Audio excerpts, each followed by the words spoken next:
오늘은 이 책 7장 성경적 세계관으로 무장해야 합니다. 이분 살펴보겠습니다.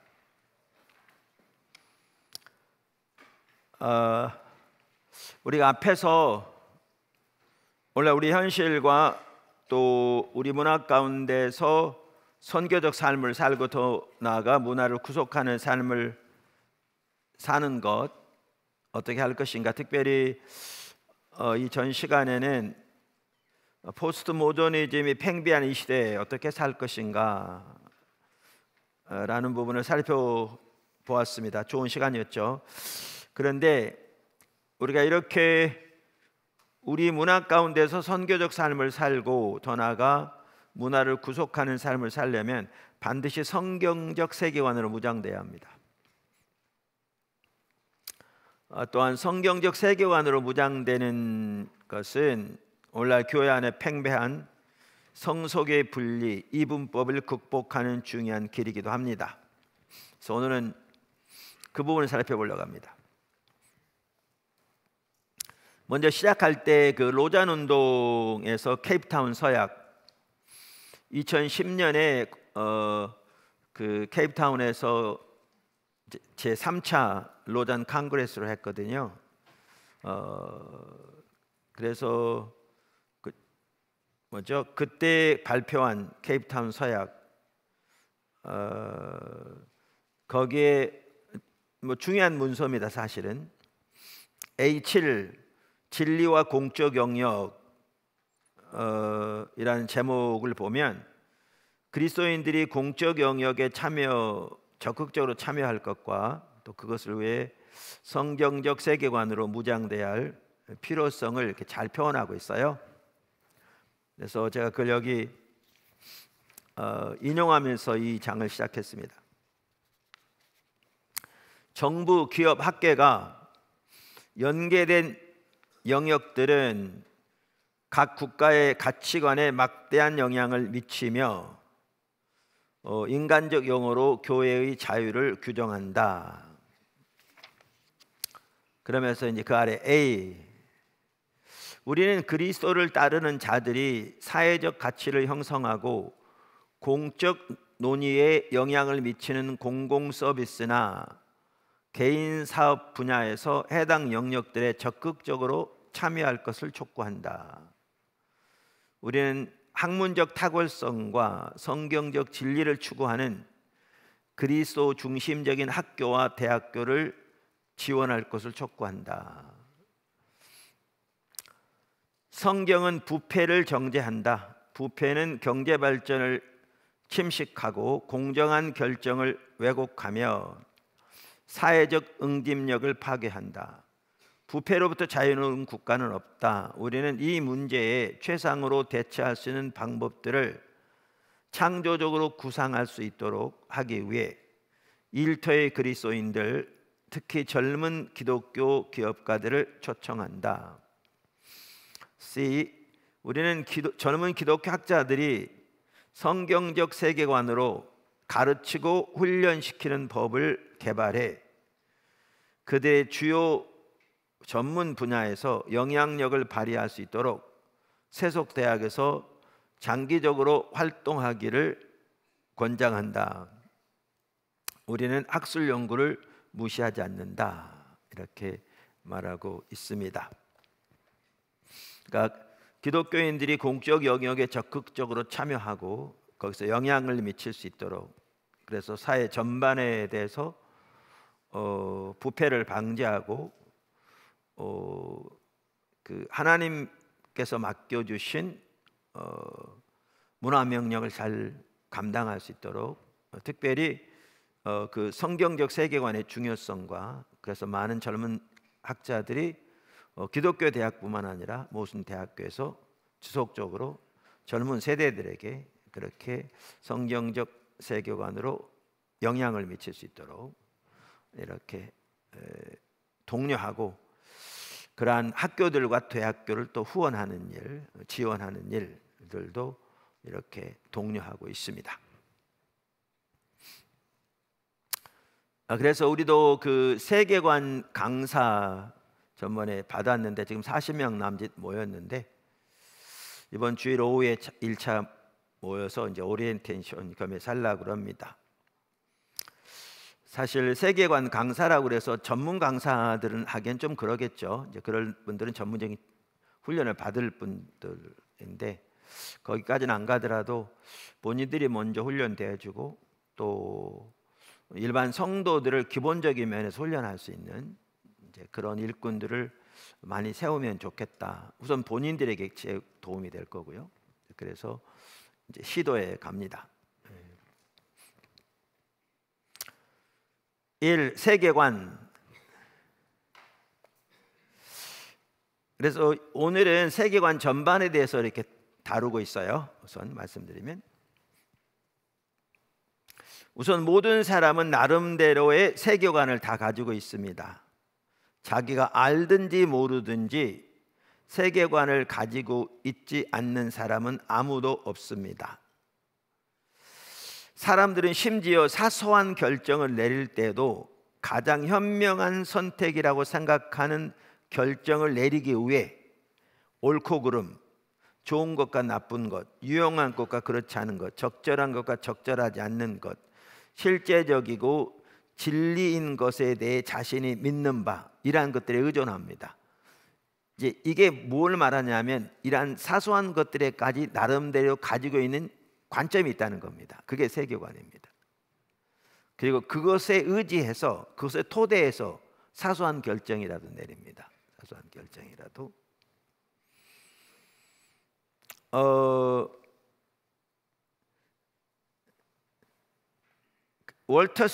알버트 월터스 박사, 이게 그 개혁주의 세계관의 선구자적인 분이기도 한데 그분은 이렇게 표현합니다. 그것을 인간은 본질적으로 완전히 자의적인 견해를 취하거나 원칙과 무관한 결정을 할 수 없는 책임을 지닌 피조물이므로 무엇인가의 인도를 받아야 한다. 그러니까 우리는 삶의 표준이 되는 신조, 갈 길을 보여주는 지도가 필요하다. 그러니까 우리 인간은 합리적이고 책임감 있는 존재이기 때문에 이제 이러한 것들이 필요하다는 거죠. 그래서 조지 바나 박사는 세계관을 컴퓨터의 운영 체계 OS에 비유합니다. 이걸 이제 컴퓨터를 포맷한다 그러면 거기다 운영 체계를 깐다는 말이거든요. 그러니까 컴퓨터를 사면 이미 공장에서 깔려오기 때문에 여러분 잘 모르는 거예요. 그러니까 애플 컴퓨터가 있고 요즘 이제 대부분은 이제 IBM 그 윈도우가 깔려 있는데 이 운영 체계 프로그램이 깔려 있어야 거기다 워드 프로그램도 넣거나 그 외에 동영상이 돌아가게 하거나 아니면 디자인하는 프로그램을 거기다 넣거나 이게 돌아가는 거잖아요. 그래서 이제 이 운영 체계를 OS라고 그러는데 세계관을 여기에 비유합니다. 그러니까 이것을 토대로 이제 내가 내리는 결정이라든가 보는 관점이 이제 결정되는 거죠. 그래서 그것은 우리가 내리는 결정에 정보를 제공하고 지도한다. 그는 이렇게 말했습니다. 그럼 우선 세계관은 무언가? 원래 세계관은 그 독일어에서 나왔어요. 벨트안샤웅이라는 말인데 벨트라면 월드라는 말이고요. 안샤웅은 보는 것, seeing 그 말입니다. 그래서 그거를 영어로 그대로 옮겨온 게 world view죠. 그걸 그대로 옮겨온 겁니다. world view. 그래서 그러니까 세계관은 한마디로 말해서 세계를 보는 관점을 말합니다. 세계를 보는 관점. 그래서 톰 라이트 박사는 세계관 이렇게 정의합니다. 세계관은 인간 실존을 이루는 기본적인 재료로서 세계를 보는 렌즈이고 현실을 파악할 수 있게 해주는 격자망, 좌표이다. 이렇게 말합니다. 자, 큰 두 번째, 세계관의 주된 역할, 안경과 내비게이션. 그러니까 세계관이 하는 역할들이 많습니다. 여러분 이제 이런저런 책들을 보면 다양한 그 뭐죠? 세계관의 역할들을 제시하고 있는데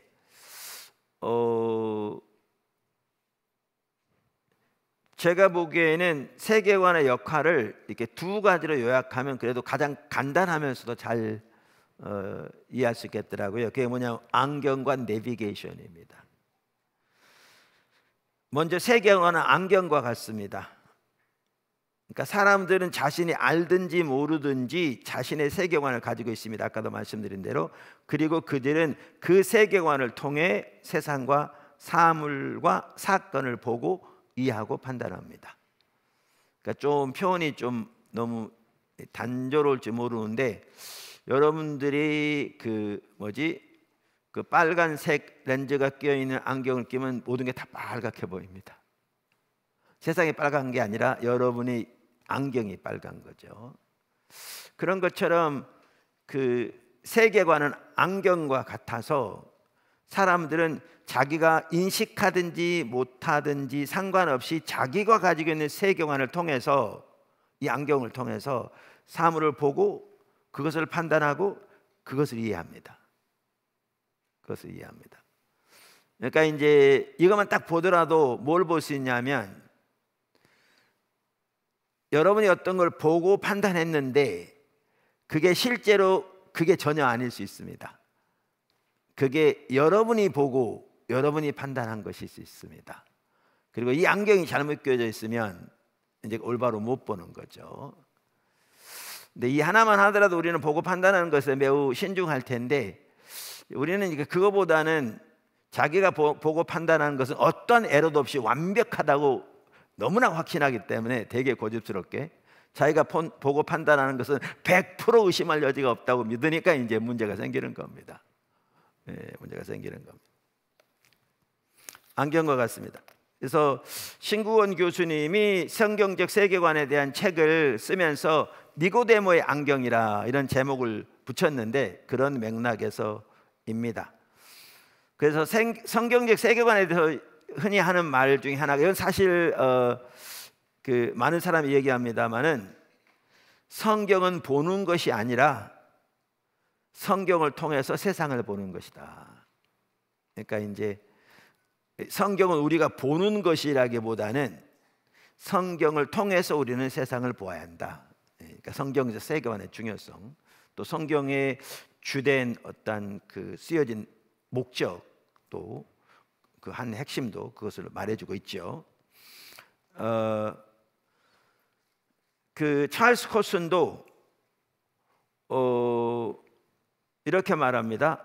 회복, 즉 세상을 변화시키는 일은 그리스도인들이 믿음에 따라 살며 하나님의 눈으로 세상을 바라보고 하나님의 계시라는 렌즈를 통해 현실을 바라봄으로써 가능하다, 이렇게 말했습니다.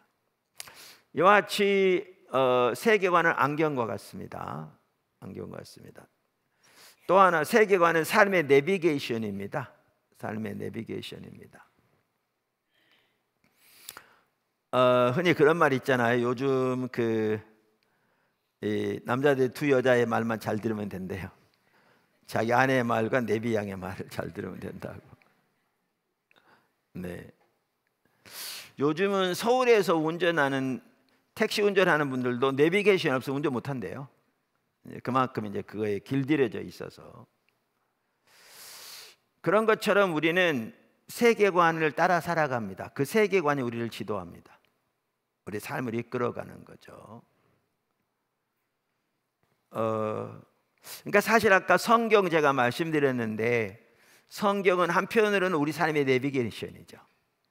우리 삶을 지도하고 이끌어가는 거잖아요. 길을 제시해주고, 동시에 성경은 한편으로 안경과 같은 역할을 하죠. 그걸 통해 세계를 볼 수 있는, 세계를 보고 판단하고 이해하는, 이제 그래야 사실 그 성경의 내비게이션을 따라 살 수 있으니까. 그래서 성경만 하더라도 세계관과 밀접한 관계가 있는 것을 이렇게 볼 수가 있습니다.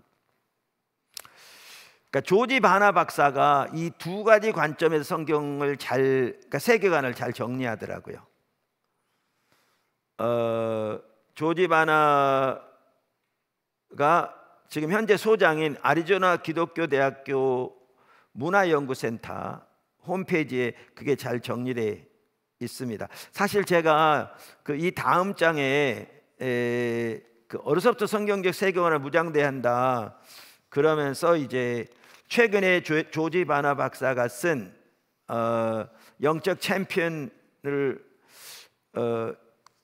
양육하기, 우리말로 직역하자면 이 책을 읽고 거기에 나오는 매우 중요한 요소들이 많아서 많이 참조해서 특별히 또 오늘날 이 중요한 부분이 너무나 이제 심각하기 때문에 다음 장을 썼는데, 제가 그 책을 보게 된 계기도 어떤 미국의 신문에서 그 어떤 기사를 읽었는데, 누가 이렇게 보내주는 기사를 클릭하니까 미국에서 발행되는 한인 기독교 신문이 이걸 보내줬는데, 거기에 조지 바나 박사의 말이 인용되어 있는데 정확하게 세계관을 이 두 가지 관점에서 정리를 잘 했더라고요.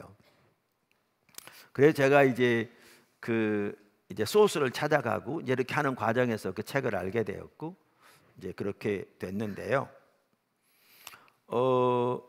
아까도 말씀드린 대로 그 애리조나 대학 기독교 대학의 문화연구센터 홈페이지에 보면 성경적 세계관을 이렇게 말합니다.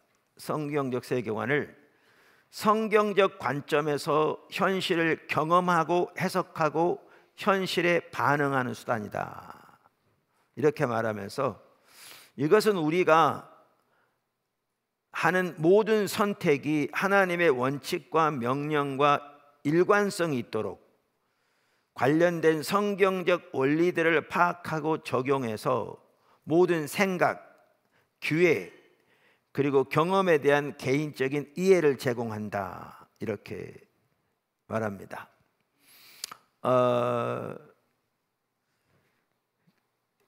그래서 우리가 예수님을 믿고 주일에 빠지지 않고 열심히 기도하고 또 헌금하고 봉사하는 데 앞장설다 할지라도 성경적 세계관으로 무장되지 않으면 우리는 우리가 가지고 있는 다른 세계관을 따라 세상을 보고 판단하고 그 세계관에 따라 결정하고 행동하게 됩니다.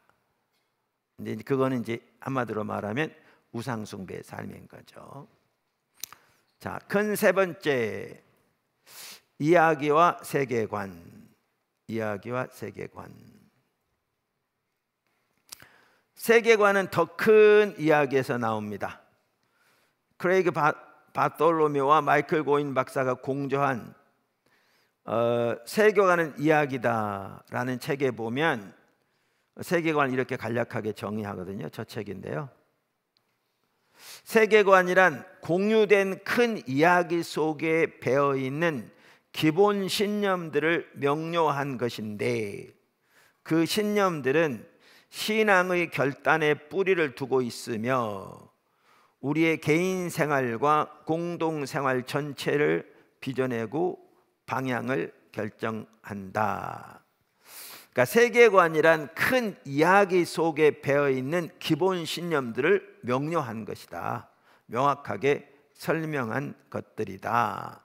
그러면서 그 신념들은 종교적인 결단의 뿌리를 두고 있다, 혹은 종교적인 신념에 뿌리를 두고 있다. 그러면서 그것들은 우리의 개인 생활과 공동생활 전체를 빚어내고 방향을 결정한다, 이렇게 말하죠. 근데 이게 간단하게 설명했는데요, 이 말 속에는 몇 가지 중요한 내용들이 들어 있습니다. 그래서 그것들을 설명하면 이제 다음과 같습니다. 첫째,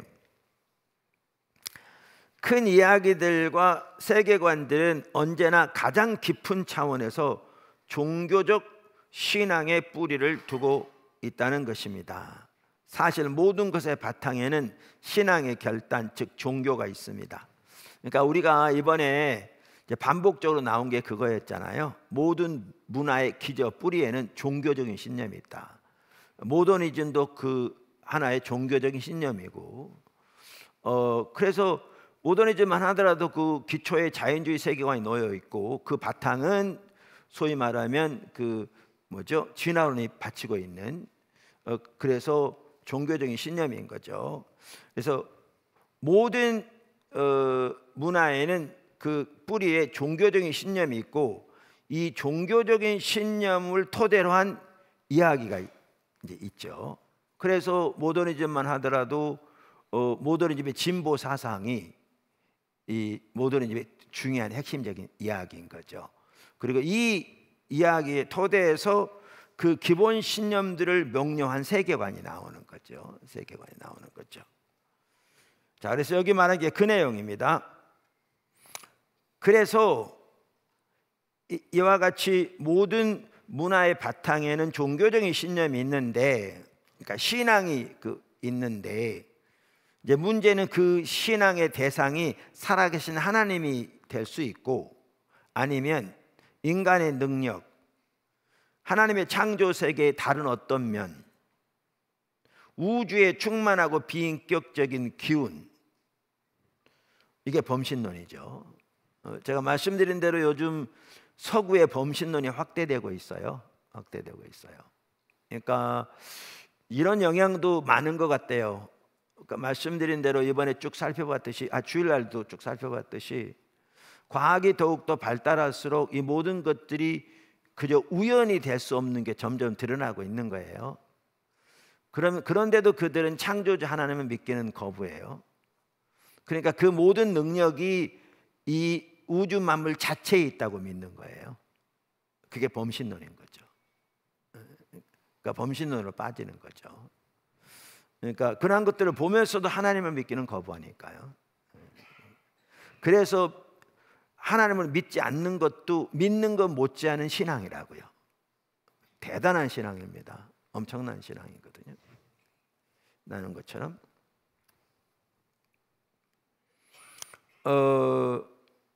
그러니까 하나님께서 천지를 창조하셨다고 믿는 신앙보다 지금 존재하는 모든 우주가 우연히 생겼다고 믿는 게 훨씬 더 큰 믿음이라니까요. 살펴본 대로 주일날.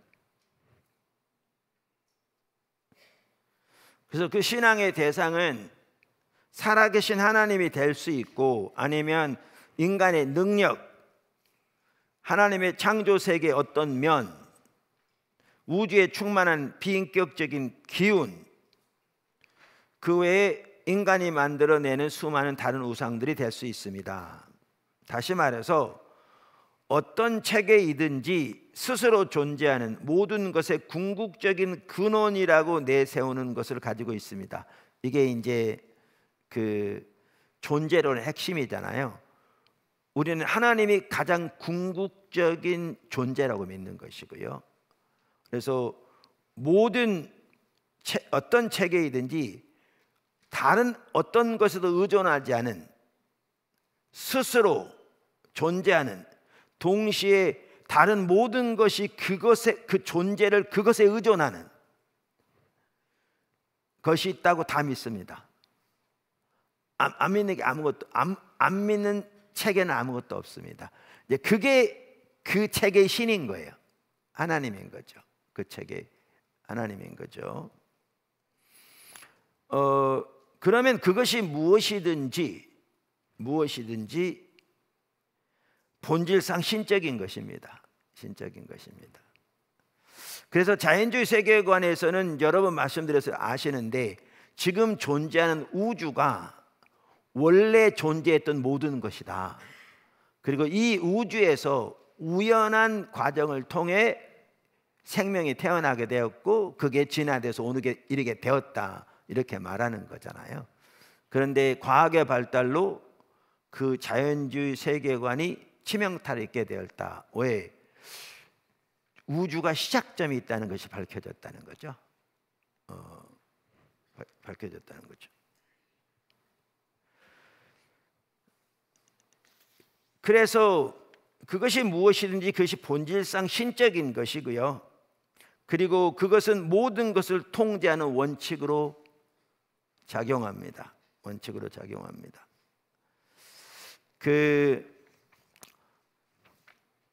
그러니까 결국 모든 사람은 종교 혹은 종교적 신념을 가지고 있고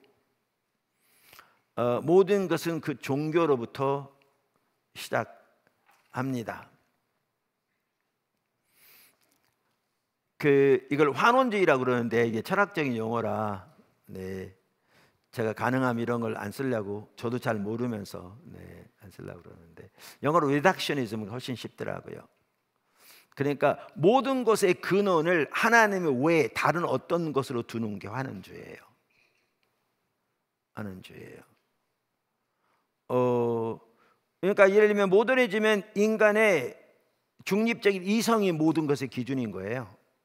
여기서 이것의 모든 것의 기준, 이게 모든 걸 판단하는 기준이고 이렇게 과학적인 기준. 근데 이게 그래서 그게 완전한 확신이 그걸 잘 다루고 있는데 다양한 철학에서 그 가장 궁극적인 그 존재 그것이 무엇이든지 이것이 신적인 존재인 거예요. 그러니까 모든 것을 이것으로 축소시켰다고 해서 이걸 환원주의라고 그래요. 리덕셔니즘. 그 기초에 이걸 두었다. 그 피타고라스 같은 경우는 숫자를 신적인 존재로 봤어요. 숫자를. 그러니까 다양한 부분이죠. 그런데 그 낸시 피어시 같은 경우에는 하나님 외에 다른 것을 모든 것의 기초인 신적인 존재로 두면 삐져나오는 게 있다는 거예요. 삐져나오는 게. 예를 들면 간단한 예를 들면 제가 이제 이렇게 얘기하면 옆으로 가버리고 뭐 지금 그러니까 그럼 아까 모더니즘 그래서 인간의 중립적인 이성이 모든 것의 기준이다 이렇게 돼버리면요 뭐가 삐져나오냐면 인격은 이걸로 이해 못하거든요. 자유, 의미, 목적 여기 안 들어가요. 볼 수가 없어요. 그 다음에 예술, 미 여기 들어갈 수가 없어요. 그거는 그 중립적인 이성으로 판단할 수 있는 게 아니잖아요. 과학은 그렇게 될지 몰라도. 그러니까 우리가 오늘 살아갈 때에 삶의 목표라든가 목적이라든가 의미라든가 가치라든가 이런 게 없으면 살아갈 수가 없는데 이 소위 말하면 중립적인 이성이 모든 것의 뿌리가 되어지면 이걸 담을 그릇이 없는 거예요. 그러니까 이게 틀린 걸 보여주는 거죠. 그래서 모든 종류의 환원주의는 다 문제가 있다는 걸 정확하게 제시하고 있거든요. 그러니까 하나님 외에 다른 것이 그 자리를 차지하면 삐져나오는 게 있다 그 말이에요. 문제가 생긴다 그 말이죠. 이제 기독교가 답이다 그 책은 바로 세속주의 거기는 이제 모더니즘, 포스트 모더니즘 같이 포함해서 소위 이 세속주의가 담지 못하는 근데 인간에게는 너무나 없어서 안 될 중요한 요소들 아까 그렇게 말하는 삐져나오는 것들 이게 기초가 될 때 그것을 하나하나 다룹니다. 그 책은 다루면서 어떻게 성경적인 세계관 성경적인 답이 진정한 답인지 어떻게 이게 인류에게 진정한 답인지 어떻게 이게 현실에 가장 부합한 건지 어떻게 이게 성경적 세계와 다른 세계관이나 철학을 따라 살면 어떻게 이 가장 중요한 부분에서 결국 문제가 해결되지 않는지 그거를 잘 다룬 책이거든요. 잘 다룬 책이거든요. 좀 얘기가 옆으로 가버렸는데 이와 같이 모든 큰 이야기들 메타 내러티브나 세계관은 항상 종교적 신념의 뿌리를 두고 있다는 겁니다. 그리고 말씀드린 대로 어떤 책이든지 반드시 그 밑바탕에는 그거는 과학적으로 검증할 수 없는 믿음으로 받아들일 수밖에 없는 최종적인 가장 궁극적인 존재이고 그리고 그 궁극적인 존재이면서 다른 모든 존재가 이 궁극적인 존재의 그 존재를 의존하는 그걸 가지고 있다. 이게 신입니다. 근데 이게 우리가 예를 들면 기독교, 불교처럼 이런 신만을 말하는 게 아니고 이게 사상도 될 수 있고요. 이게 이데올로기도 될 수 있습니다. 그게 신입니다. 그러니까 그걸 다 가지고 있습니다. 다시 말하면 모든 다른 존재하고는 근본적으로 구별된 궁극적인 존재, 그리고 다른 모든 존재가 그 존재를 위해 이것에 의존하고 있는 그 존재, 우리는 그분이 하나님인 걸 명확하게 믿고요. 그러니까 이 존재가 하나님이든지 아니면 아까도 말한 대로 인간의 만든 거든지 하나님의 창조세계 어떤 부분이든지 심지어 이 우주에 충만한 비인격적인 기운이든지 이거를 그렇게 이해하는, 한마디로 말하면 우상인 거지. 이런 것들은 이거를 모든 체계는 다 가지고 있다. 그래서 세계관이건 큰 이야기인 메타내러티브건 여기서 나온다는 겁니다. 이 신적인, 그러니까 종교적인 신념에서 나온다는 겁니다. 예, 뭐 나중에 점점 가면 이해가 다 되실 겁니다. 두 번째, 그 종교를 토대로 큰 이야기가 형성됩니다. 이것은 그리스도인들뿐 아니라 마르크스주의자들이건 동성연애자들이건 다 마찬가지입니다. 선교적교회 일권 성경 이야기에 살펴봤듯이 모든 큰 이야기에는 세상에 대한 근본적인 신념들이 들어있고 다음과 같은 가장 중요한 질문들에 대한 답들이 들어있습니다. 삶이란 무엇인가? 우리는 누구인가? 어디서 왔는가? 우리가 사는 세상은 어떤 곳인가? 세상의 문제는 무엇인가? 어떻게 그것을 해결할 수 있는가? 이러한 굵직한 질문들에 대한 답은 결코 철학적인 개념이 아니고요, 우리가 살아가고 결정을 내리고 행동하는 데 핵심적인 역할을 합니다. 누구든지 이 질문들의 나름대로의 답이 없이 살아갈 수는 없습니다. 그러니까 여러분, 이웃 사람이 난 하나님을 전혀 안 믿는다 그렇게 말하면 지금 이 질문들을 그분에게 물어보면 그분은 나름대로 그가 믿는 바가 명확하게 있습니다. 이게 그가 가지고 있는 종교입니다. 왜냐하면 이거 없는 사람은 없습니다. 이런 걸 토대로 날마다 결정을 내리고 삶의 목표를 정하고 살아가거든요. 그러면 하나님을 안 믿는다고 그냥 막 열을 올리면서 말할지 모르지만 이렇게 물으면 이거에 대한 답을 다 가지고 있어요. 그러면 이게 그 사람에게 종교입니다. 그럼 그렇게 했을 때 그것을 믿는 게 더 타당하고 합리적이고 우리에게 진정한 뭐죠? 복을 가져다 주는 건지, 아니면 성경에 말하는 하나님을 믿는 것이 우리에게 진정한 복을 가져다 주고 합리적이고 그것이 우리가 사는 세상과 부합하는 건지 살펴보면 이제 금방 드러나게 돼 있습니다. 금방 드러나게 돼 있습니다.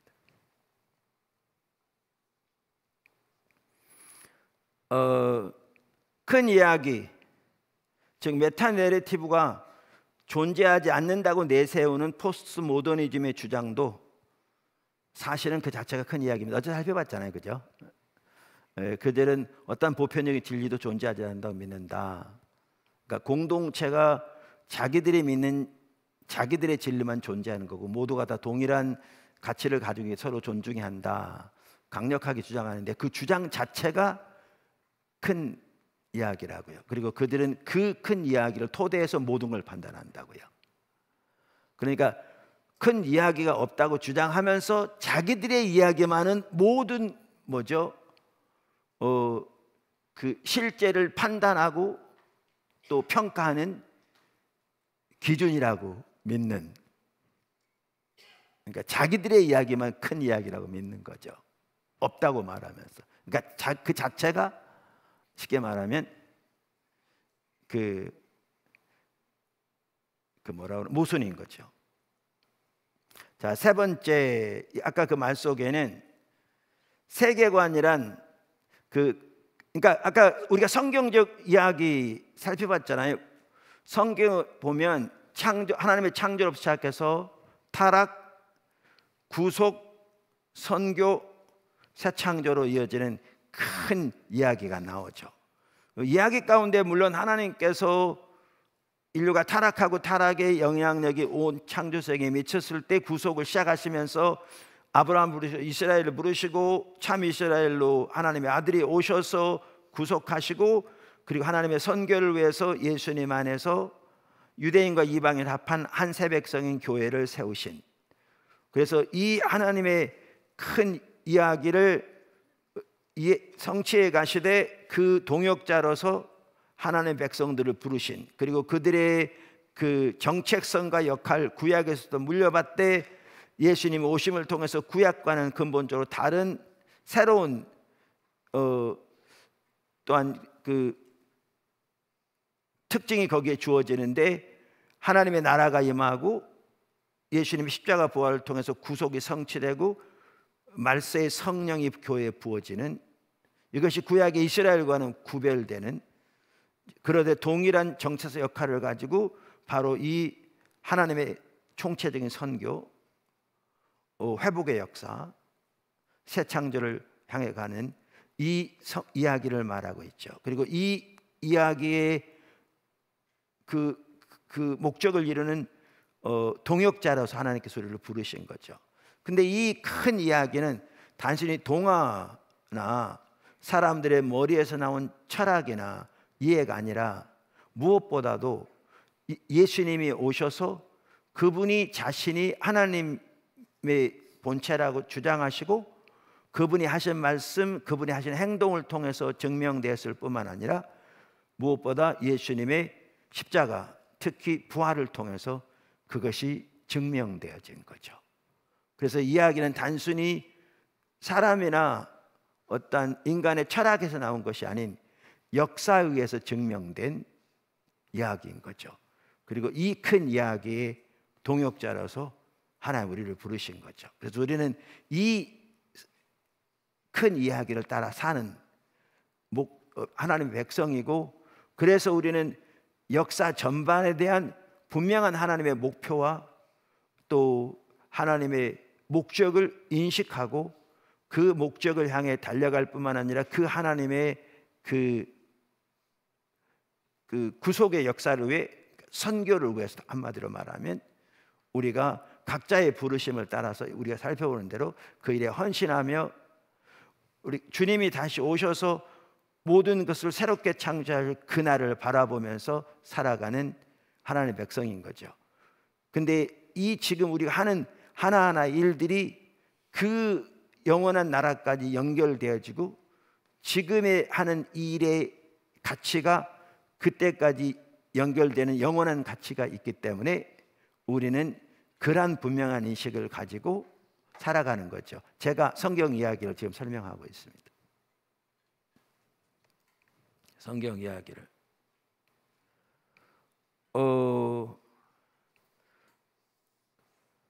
그러니까 마르크스주의자들도 그런다니까요. 그래서 그들은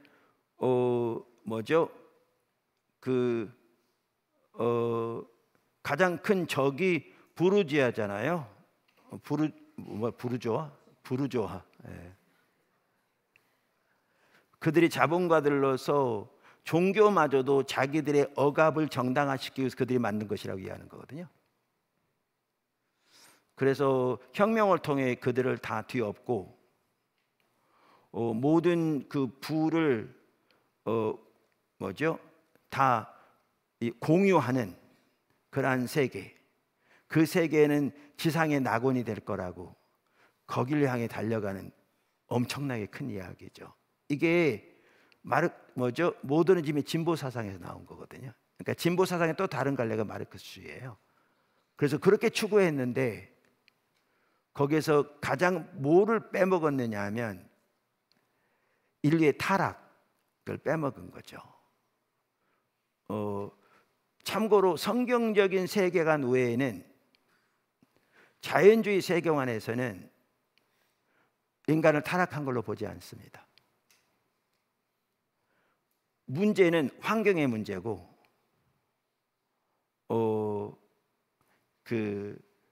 그래서 환경에서 억압을 당했거나 교육을 제대로 받지 못했거나 이러한 것들이 문제라고 보는 거지, 인간 자체의 타락의 문제를 전혀 보지 않거든요. 그러니까 그렇게 시작해서 나갔지만 결과는 뭐였는데요? 전제정치 억압, 압박, 무엇보다 심한 불균형에다가, 무엇보다 극심한 억압에다가, 무엇보다 심한 극심한 가난에다가, 압제에다가, 살인에다가, 그렇게 끝난 거잖아요. 러시아, 지금 북한 그렇게 하고 있고. 근데 그 큰 이야기예요. 제가 주일날 설교 때 한번 나눴지만 그 라이프 워크 책에 보면 그런 내용이 있잖아요. 그 필리핀에서 한 선교사님이 공산주의에 그 가담하는 그 청년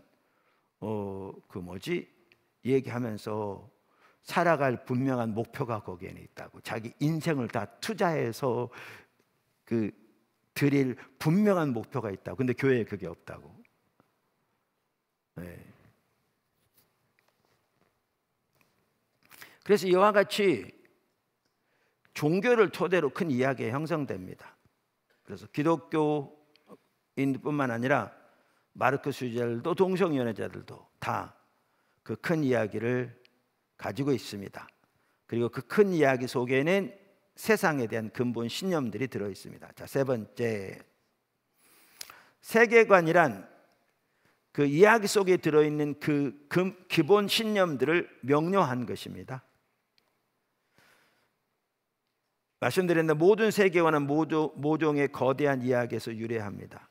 세계관은 우리가 공유하는 특징인 큰 이야기 속에 배어있는 그 신념들입니다. 세계관은 그 이야기로부터 나오는 세상에 대한 단일한 통일된 전망의 요소일 뿐이기 때문에 일관성이 있습니다. 이야기를 오늘의 삶에 중재하는 것이 바로 세계관입니다. 이제 조금 이따 보시면 아는데, 우리가 성경의 이 큰 이야기를 따라 살아가되 이 큰 이야기가 우리의 삶의 각 영역에서 구현되고 실현되려면 뭐가 필요하느냐? 성경적 세계관이 필요한 겁니다. 성경적 세계관이. 그래서 여기 표현대로 세계관은 우리가 믿고 사는 그 이야기를, 우리는 그리스도인들이기 때문에 성경적 이야기를 오늘의 삶에 중재하는 것입니다. 그것이 실현되도록 중재하는 것이 성경적 세계관입니다. 세계관. 네 번째, 큰 이야기와 마찬가지로 세계관도 우리 개인의 생활과 공동생활 전체를 빚어내고 방향을 결정합니다. 세계관은 우리에게 세상을 설명해 줄 뿐 아니라 우리의 세상 삶을 지도합니다. 세계관은 우리에게 세상이 어떤 곳인가에 대한 시각을 줄 뿐 아니라, 이게 세계관의 기술적 기능이라고 합니다. 세상이 어떤 곳이어야 하고 우리가 거기서 어떻게 살아가는가야 하는 것에 대한 길잡이 노릇까지도 합니다. 이것을 세계관의 규범적 기능이라고 합니다. 아까도 말씀드린 두 가지, 안경과 내비게이션 생각하시면 됩니다. 이야기의 세계관 등 세상과 인생에 관한 우리의 근본 신념들은 배후에서 우리의 모든 삶을 빚어내는데, 그 신념들은 명확히 표현되지 않은 채 무의식 차원에서 전체로 머물러 있을 때가 많습니다. 그래서 우리가 그걸 잘 의식하지 못할 수 있습니다. 그럼에도 불구하고 그것들은 우리들의 삶 속에 막강한 영향을 미칩니다. 그래서 로이 클라우저는 그것을 지표면 밑에 지각판에 비유합니다. 눈에 보이진 않는데 그 영향력이 막강하다, 그 말입니다. 그는 이렇게 말했습니다. 그런데 종교적 믿음의 엄청난 영향력이 겉으로는 잘 보이지 않는다.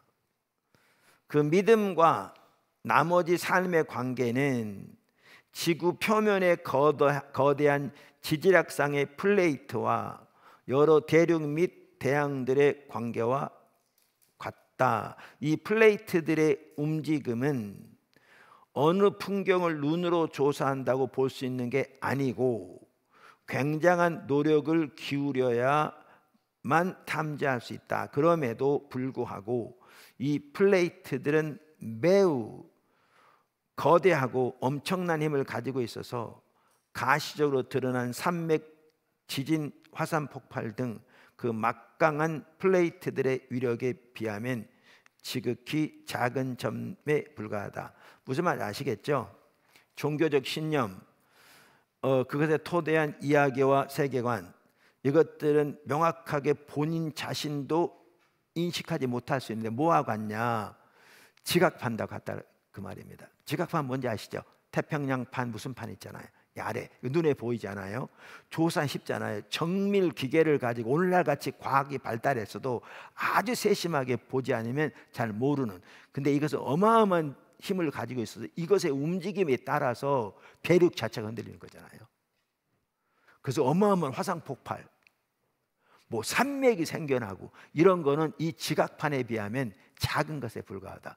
그만큼 이 종교적인 신념, 그것에 토대한 이야기 그리고 세계관은 잘 안 보일지 몰라도, 심지어 본인도 인식하지 못할지 몰라도 삶에 막강한 영향을 미친다는 겁니다. 그걸 로이 클라우즈가 그렇게 비유했죠.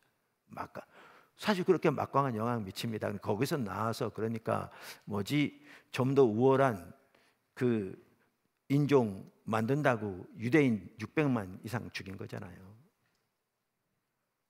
다 금 뺏고 가스실에 집어넣어서 한꺼번에 수백 수천 죽여서 그걸로 기름 짜가지고 비누도 만들고 그런 거잖아요. 어마어마한 일을 해낸 거죠. 이 배후에 있는 이 종교적인 신념, 그것에 토대한 이야기와 가치 때문에 그렇게 된 거잖아요.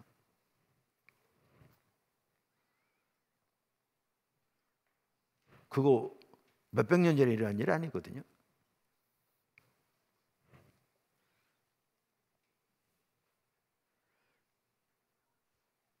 캄보디아인가요? 인종 청소도 마찬가지고.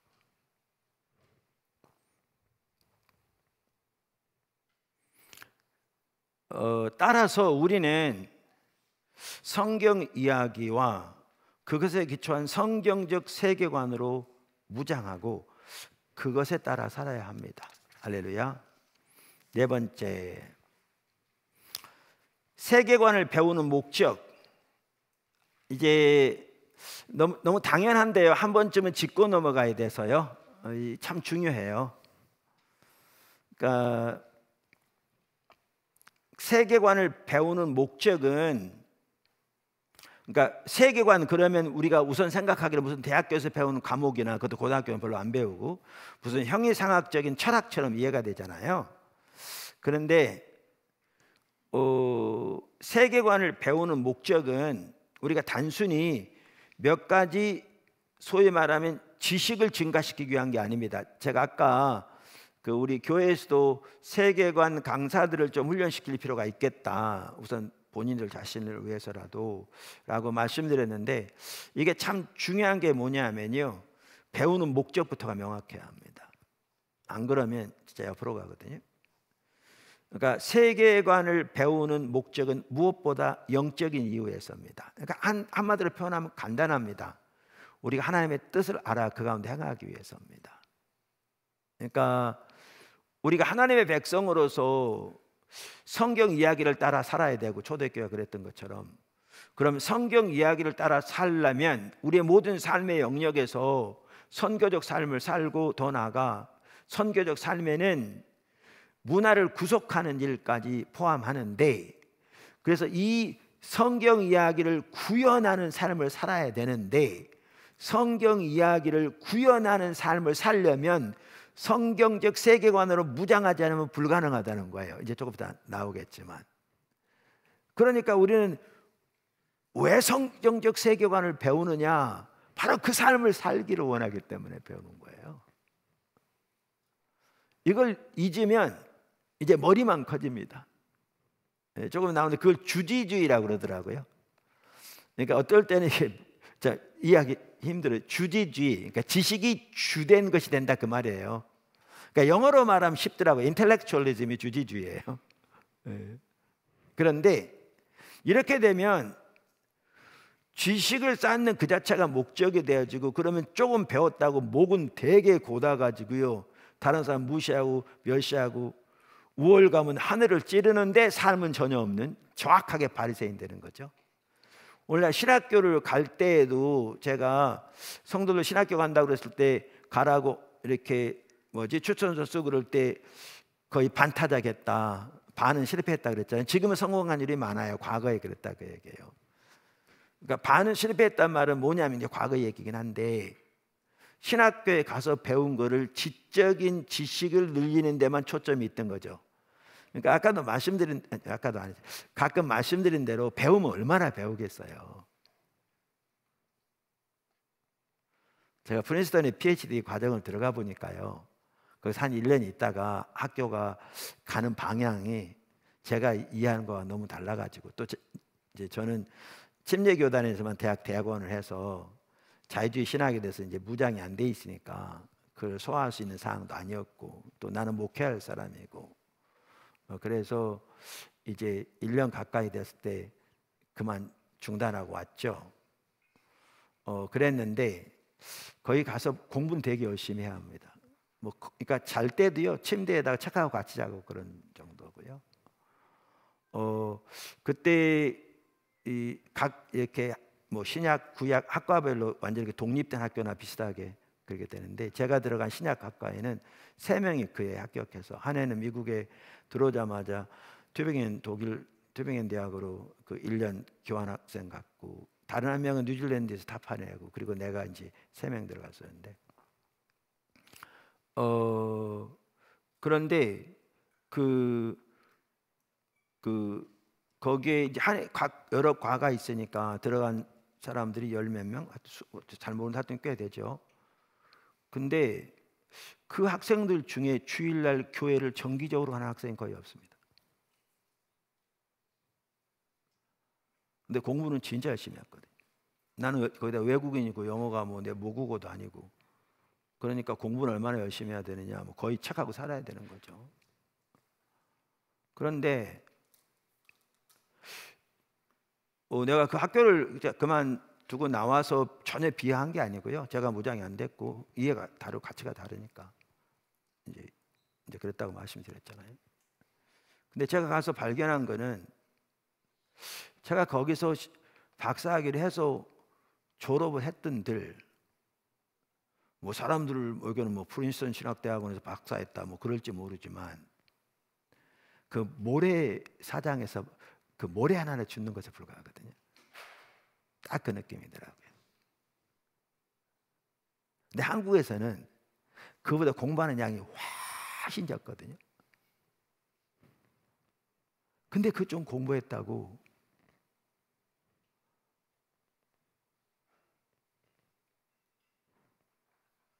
진짜 이게 말 자체가 안 되는 거죠.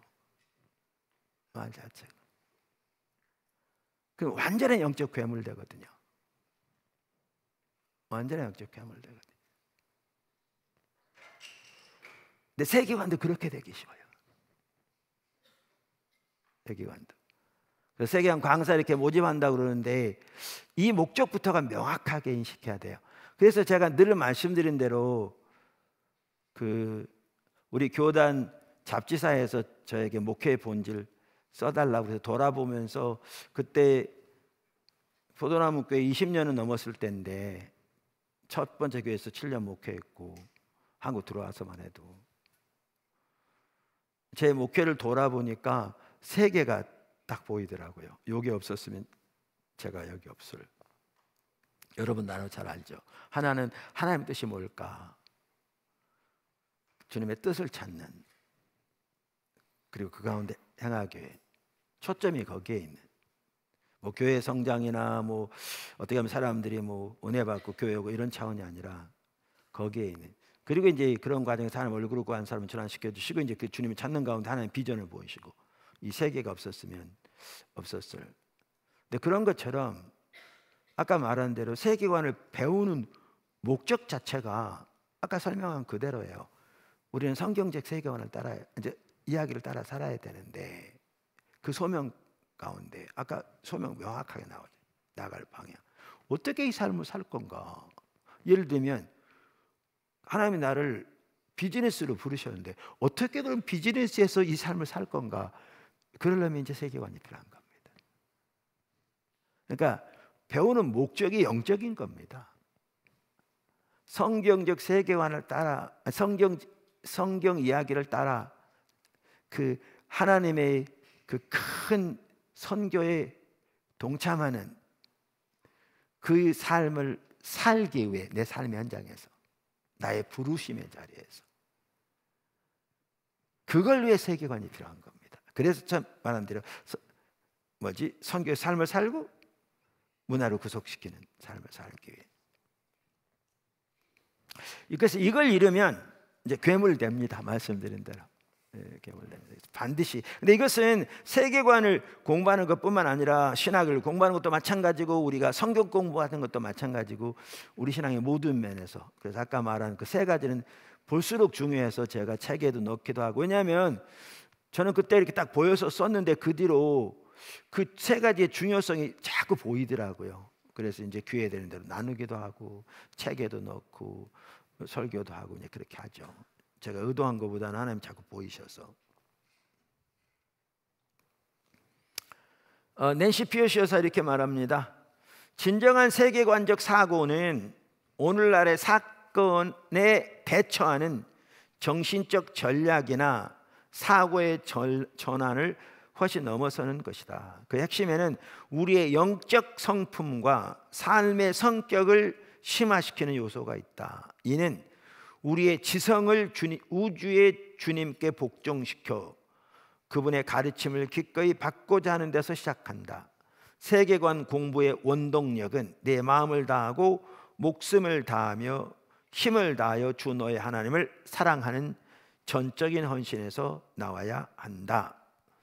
그러므로 지적 성장의 핵심 조건이 바로 영적 성장인 것이며 이는 모든 생각을 사로잡아 그리스도께 복종케 하는 은혜를 하나님께 구하는 것이다. 하나님은 영혼의 구원자일 뿐 아니라 창조 세계의 주인이기도 하다.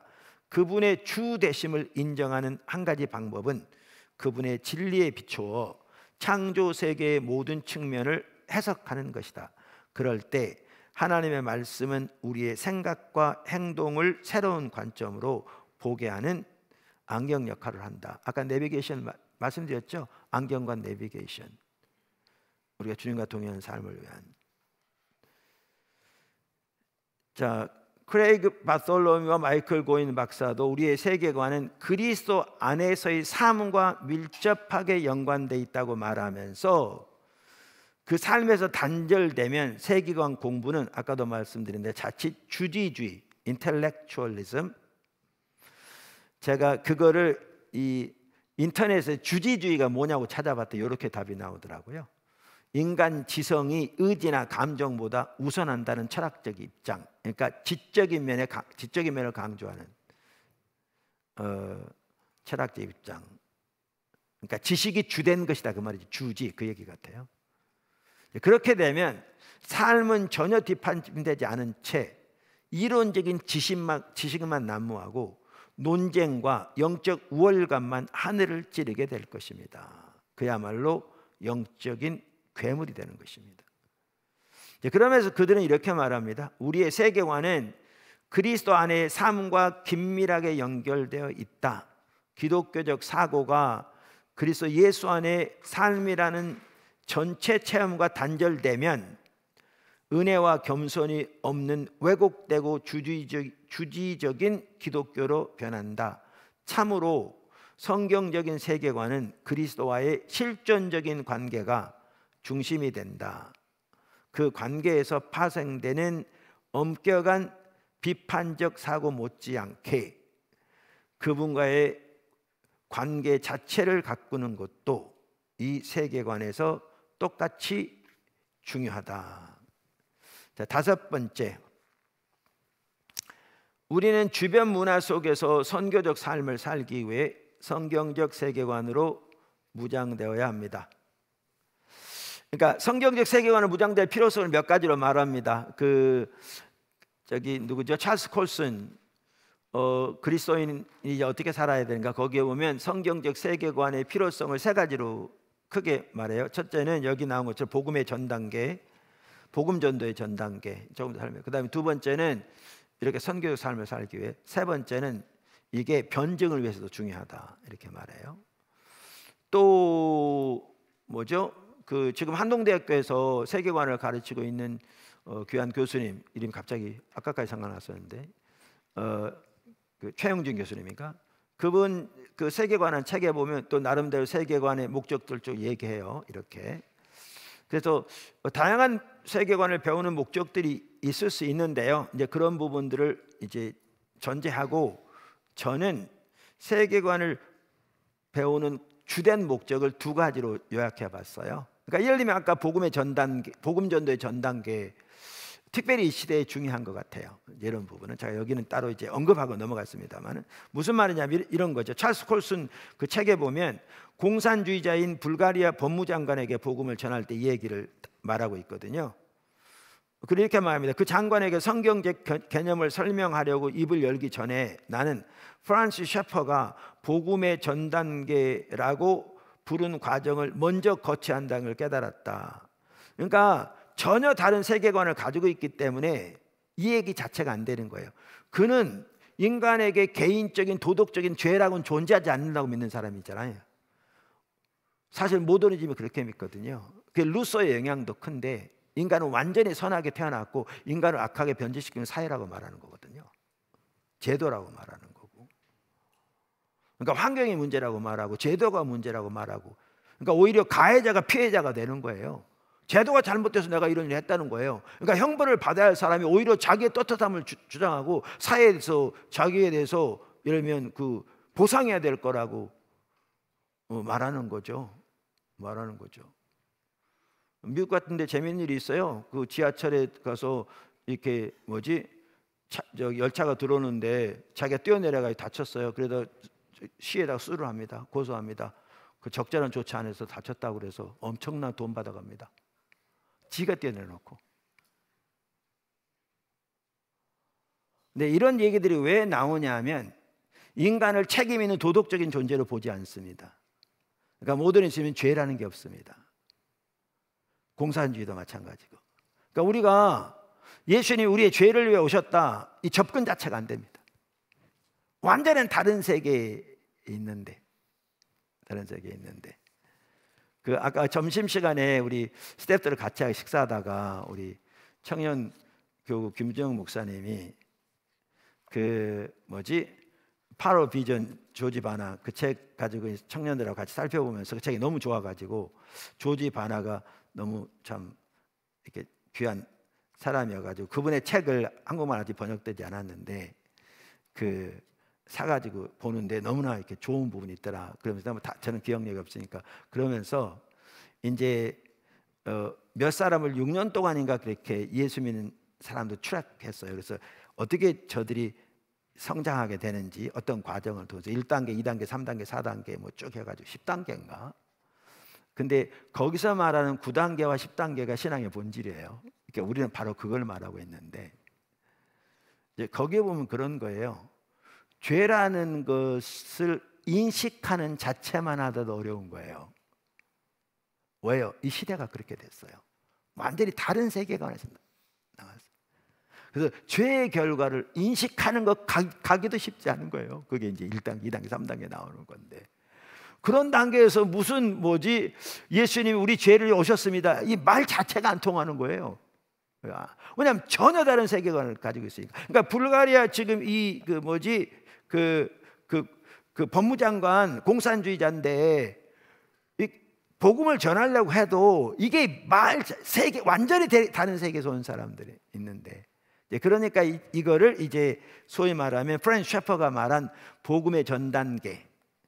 그래서 세계관을, 그러니까 그의 세계관과 나의 세계관의 간격, 그거를 이제 메꾸는 과정이 필요했다 그 말이죠. 그래서 이렇게 말합니다. 나는 프란시스 셰퍼가 복음의 전 단계라고 부른 과정을 먼저 거쳐야 한다는 걸 깨달았다. 다시 말해 그의 세계관과 나의 세계관 사이의 거대한 간격, 그가 죄성이나 범죄, 책임과 용서 같은 개념들을 이해하지 못하도록 우리를 갈라놓고 있는 그 간격에 대해 말해야 했다. 그 1시간 동안 나는 그의 사고방식이 지닌 근본적인 가정들에 도전했다. 그리고 나서 얘기가 이제 되기 시작했던 거거든요. 그 책에 보면 다 자세한 설명이 있어요. 제가 여기 간단하게 뭐였지. 우리 교회 지체 중에 하나도 그 의사인 형제님인데 그 세계관에 대해 책을 많이 읽었어요. 특별히 그 제임스 아이어의 그 세계관의 가장 기본적인 책이기도 한데 4번인가 읽었다고. 또 프랜스 셰퍼 책도 많이 읽고 자신의 신앙을 위해서. 그리고 특별히 동료 의사들은 다 나름대로 똑똑해서 한국의 뛰어난 엘리트들하고 자부심의 하늘을 찌르잖아요. 그들에게 복음을 전하려고 되지 않는 거예요. 그럼 이제 세계관을 가지고 직면하는 거죠. 여러 번 나눴습니다마는 오늘날 모더니즘이 팽배해 있고 포스트 모더니즘이 확대되고 있지만 이제 어떤 가치의 영역에 주로 확대되고 있고 공적인 영역에서는 아직까지 모더니즘이 많이 자리 잡고 있는데 그 모더니즘 깊이 들어가면요, 아까 말씀드린 대로 우주는 큰 기계라고 봐요. 왜냐하면 하나님 배제되어 있기 때문에 원인과 결과에 의해서 작동하는 큰 기계. 그럼 인간은 뭐냐? 작은 기계예요. 그러면 기계면 원인이 있었기 때문에 결과가 나오는 것에 불과하니까 우리 인간이 자기 운명에 영향을 미칠 수 있는 게 아무것도 없어요. 원인과 결과에 돌아가는 기계에 불과하니까요. 그러면 그 사상에서는 사조에서는 아까 말씀드린 대로 목적이 있을 수가 없어요. 목적은 인격적인 영혼인데 하나님이 창조하셔야 목적이 있거든요. 인류 역사의 목적도 있고 인간의 목적도 있고 의미도 없어요. 자유도 있을 수 없고요. 그거를 기독교가 답이다, 그 책이 다루고 있는 거예요. 다양한 세속주의의 실제로 중요하다고 말하면서 거기서는 없는, 답이 전혀 되지 못하는. 그러니까 이제 아까 그 형제님만 하더라도 이제 그런 부분으로 이제 직면하는 게 친구들을. 그럼 처음에는 다 그러고 있다가 실제로 깊이 들어가면 답이 없어요. 그러니까 오늘날 사람들은요 그냥 무시하고 사는 거예요. 자기가 믿는 바를, 그리고 그 믿는 바가 의미하는 바를 실제로 깊이 들어가면 못 삽니다. 그대로 인간은 그냥 덮어두고 없는 것처럼 사는 겁니다. 그러니까 그걸 이제 직면하는 거죠. 들이대서. 이제 그러면 그 중에 이제 마음이 열린 사람들은 이제 복음을 전하는, 이제 그 일을 이제 경험하고 있고 저한테도 몇 번 얘기해주고 그랬는데, 이처럼 세계관, 아까도 말했는데 복음 전도의 전 단계, 이 시대가 더 필요한 것 같아요. 왜냐하면 시대가 완전히 갈수록 더 옆으로 가버리니까요. 그 다음에 아까 말한 변증을 위해서도 매우 중요한 부분이기도 하고. 그런데 이제 저는 이런 부분들을 이렇게 말씀드리면서 특별히 우리가 선교적 삶을 살기 위해 세계관을 배워야 할 2가지, 물론 서로 깊이 연관되어 있는데 그 부분을 여기서 제가 요약해서 지금 살펴보고 있어요. 하나는 뭐냐? 우리 문화 속에서 선교적 삶을 살기 위해 성경적 세계관은 무장돼야 되고요. 2번째는 우리 문화를 구속하기 위해 성경적 세계관으로 무장되어야 합니다.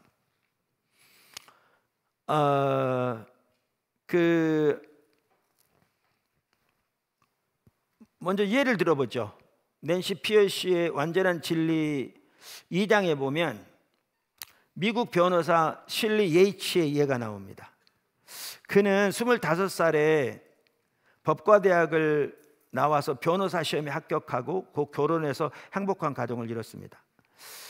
미국의 변호사는 돈을 많이 버는 직업으로 인정되고 있거든요. 그런데 우울증이 그를 찾아왔습니다. 평소 때 우울증을 앓지 않던 사람이라 그 원인을 찾기 시작했습니다. 그 결과 그가 하고 있는 일에서 의미를 발견하지 못하고 있는 자신을 발견했습니다. 이것이 전부인가? 이것이 남은 생애 내내 내가 하고 싶어하는 일인가? 이 모든 것의 의미는 도대체 무엇인가? 이런 이제 회의에 빠져 있는, 그래서 우울증이 찾아온 자신을 발견한 겁니다. 그는 15살 때 예수님을 영접한 이후에 하나님을 섬기는 일을 하기를 원했습니다. 그래서 전임 사역자가 되기를 원하기도 했지만 자기에게 그 일을 위한 달란트가 없는 것을 발견했습니다. 그래서 그는 변호사가 된 이후에도 그의 삶을 온통 교회 활동으로 꽉 채웠습니다. 그는 다른 사람들과 같이 직장에서 근무하면서 거기에다 종교적 활동, 교회에서 봉사, 성경 공부, 전도 등과 같은 것을 듬뿍 쌓는 것이 하나님을 섬기는 것이라고 생각했습니다. 그러나 그의 영적인 굶주림은 날이 갈수록 더욱 심해졌습니다. 그는 자기가 우울했다고 생각했던 것이 사실은 자신의 삶 속에서 영적인 의미를 찾으려는 처절한 갈망이라는 사실을 알게 되었습니다. 여러분, 우리나라에도 가끔 보면 이제 뭐 변호사, 법에 관한 연속극들도 나오고 그러잖아요. 그럼 거기도 보면 알지만 요즘은 일반적으로 받아들여지는 게 법에는 어떠한 윤리와도 상관없다는 거 아세요? 이게 현실입니다. 법과 윤리는 완전히 구분되어 있습니다. 그리고 그들은 법에 어떠한 윤리도 도입하기를 거부합니다. 변호사요, 이기면 되는 겁니다. 그러면 돈이 들어오는 거고요. 이게 먼 나라의 얘기가 아니고요. 요즘 미국의 얘기고 한국의 얘기고 지금 우리 시대의 얘기라고요. 지금 시대의 얘기라고요. 뭐 지금 재판에서 지금 현재도 뭐 많은 재판들이 나오고 있는데 보십시오. 진리, 도덕 존재하지 않습니다. 이기는 것만 있습니다. 그래서 이제 미국 당연히 우리보다 더 그랬으면 그렇지 덜하지 않거든요. 이런 상황에서 이제 그렇게 그가 우울증에 빠질 만큼 뭔가 절박하게 의미를 찾고 있는 상황이었는데 그는 고객의 영적인 삶을 다루는 법을 가르쳐주는 기독교 연구 프로그램을 만나면서 전혀 새로운 세계가 그 앞에 펼쳐졌습니다. 그러니까 우리나라도 이런 게 있었으면 좋겠어요. 그게 뭐냐 하면 변호사면 변호사로서 어떻게 성경적인 관점에서 하나님이 원래 우리에게 법을 주셨는데, 그리고 법은 모든 사람들의 유익을 위한 것인데 그 변호사로서의 그 자신의 직업에서 흔히 말하는 선교적 삶을 살고 또 도움이 필요한 자들을 돕고 불의하고 압제를 대항하는 그 하나님의 관점에서의 변호사로서 혹은 법을 이렇게 다루는 사람으로서 섬기는 자세와 가치와 태도를 다루는 것을 훈련하는 게 있는 것 같아요. 그러니까 우리도 그게 있어야 할 것 같아요. 제가 계속 하나님께서 학교 지금 말씀하시는데 그런 학교가 세워져야 돼요. 그러니까 법학대학원이 세워진다면 법을 가르칠 뿐만 아니라 지금 말씀드린 이런 올바른 성경적인 세계관의 토대에서 하나님의 사람으로서의, 원래 사실 법은 성경에서 나왔거든요. 그래서 원장님과 말씀드리는데 제가 고등학교 다닐 때 친한 친구 중에 한 명이 사법고시 합격해가지고, 제가 다니던 학교는 사법고시 합격한 사람이 많았어요. 주로 이제 상고 나와가지고 뭐 이렇게 은행 들어가고 사법고시하고. 근데 제 친한 친구 중에 하나도 그 사법고시 합격해가지고 검사로 있다가 은퇴해서 지금 조그마한 법 그런 뭐라고 그러나 같은 대표 변호사던데 말 자체가 생각이 안 나서. 근데 오래전에 만났을 때 예수를 안 믿기 때문에 또 제가 바쁘니까 만날 기회도 없고 뭐 친구들 만날 시간도 없고 그런데 오래전에 만났을 때 그 얘기 하더라고요. 자기가 고시 공부할 때 자기 예수님 안 믿지만 성경을 3번 읽었다고. 왜요? 현대 법이 그 기초가 성경에서 나왔어요. 근데 이렇게 가버렸거든요.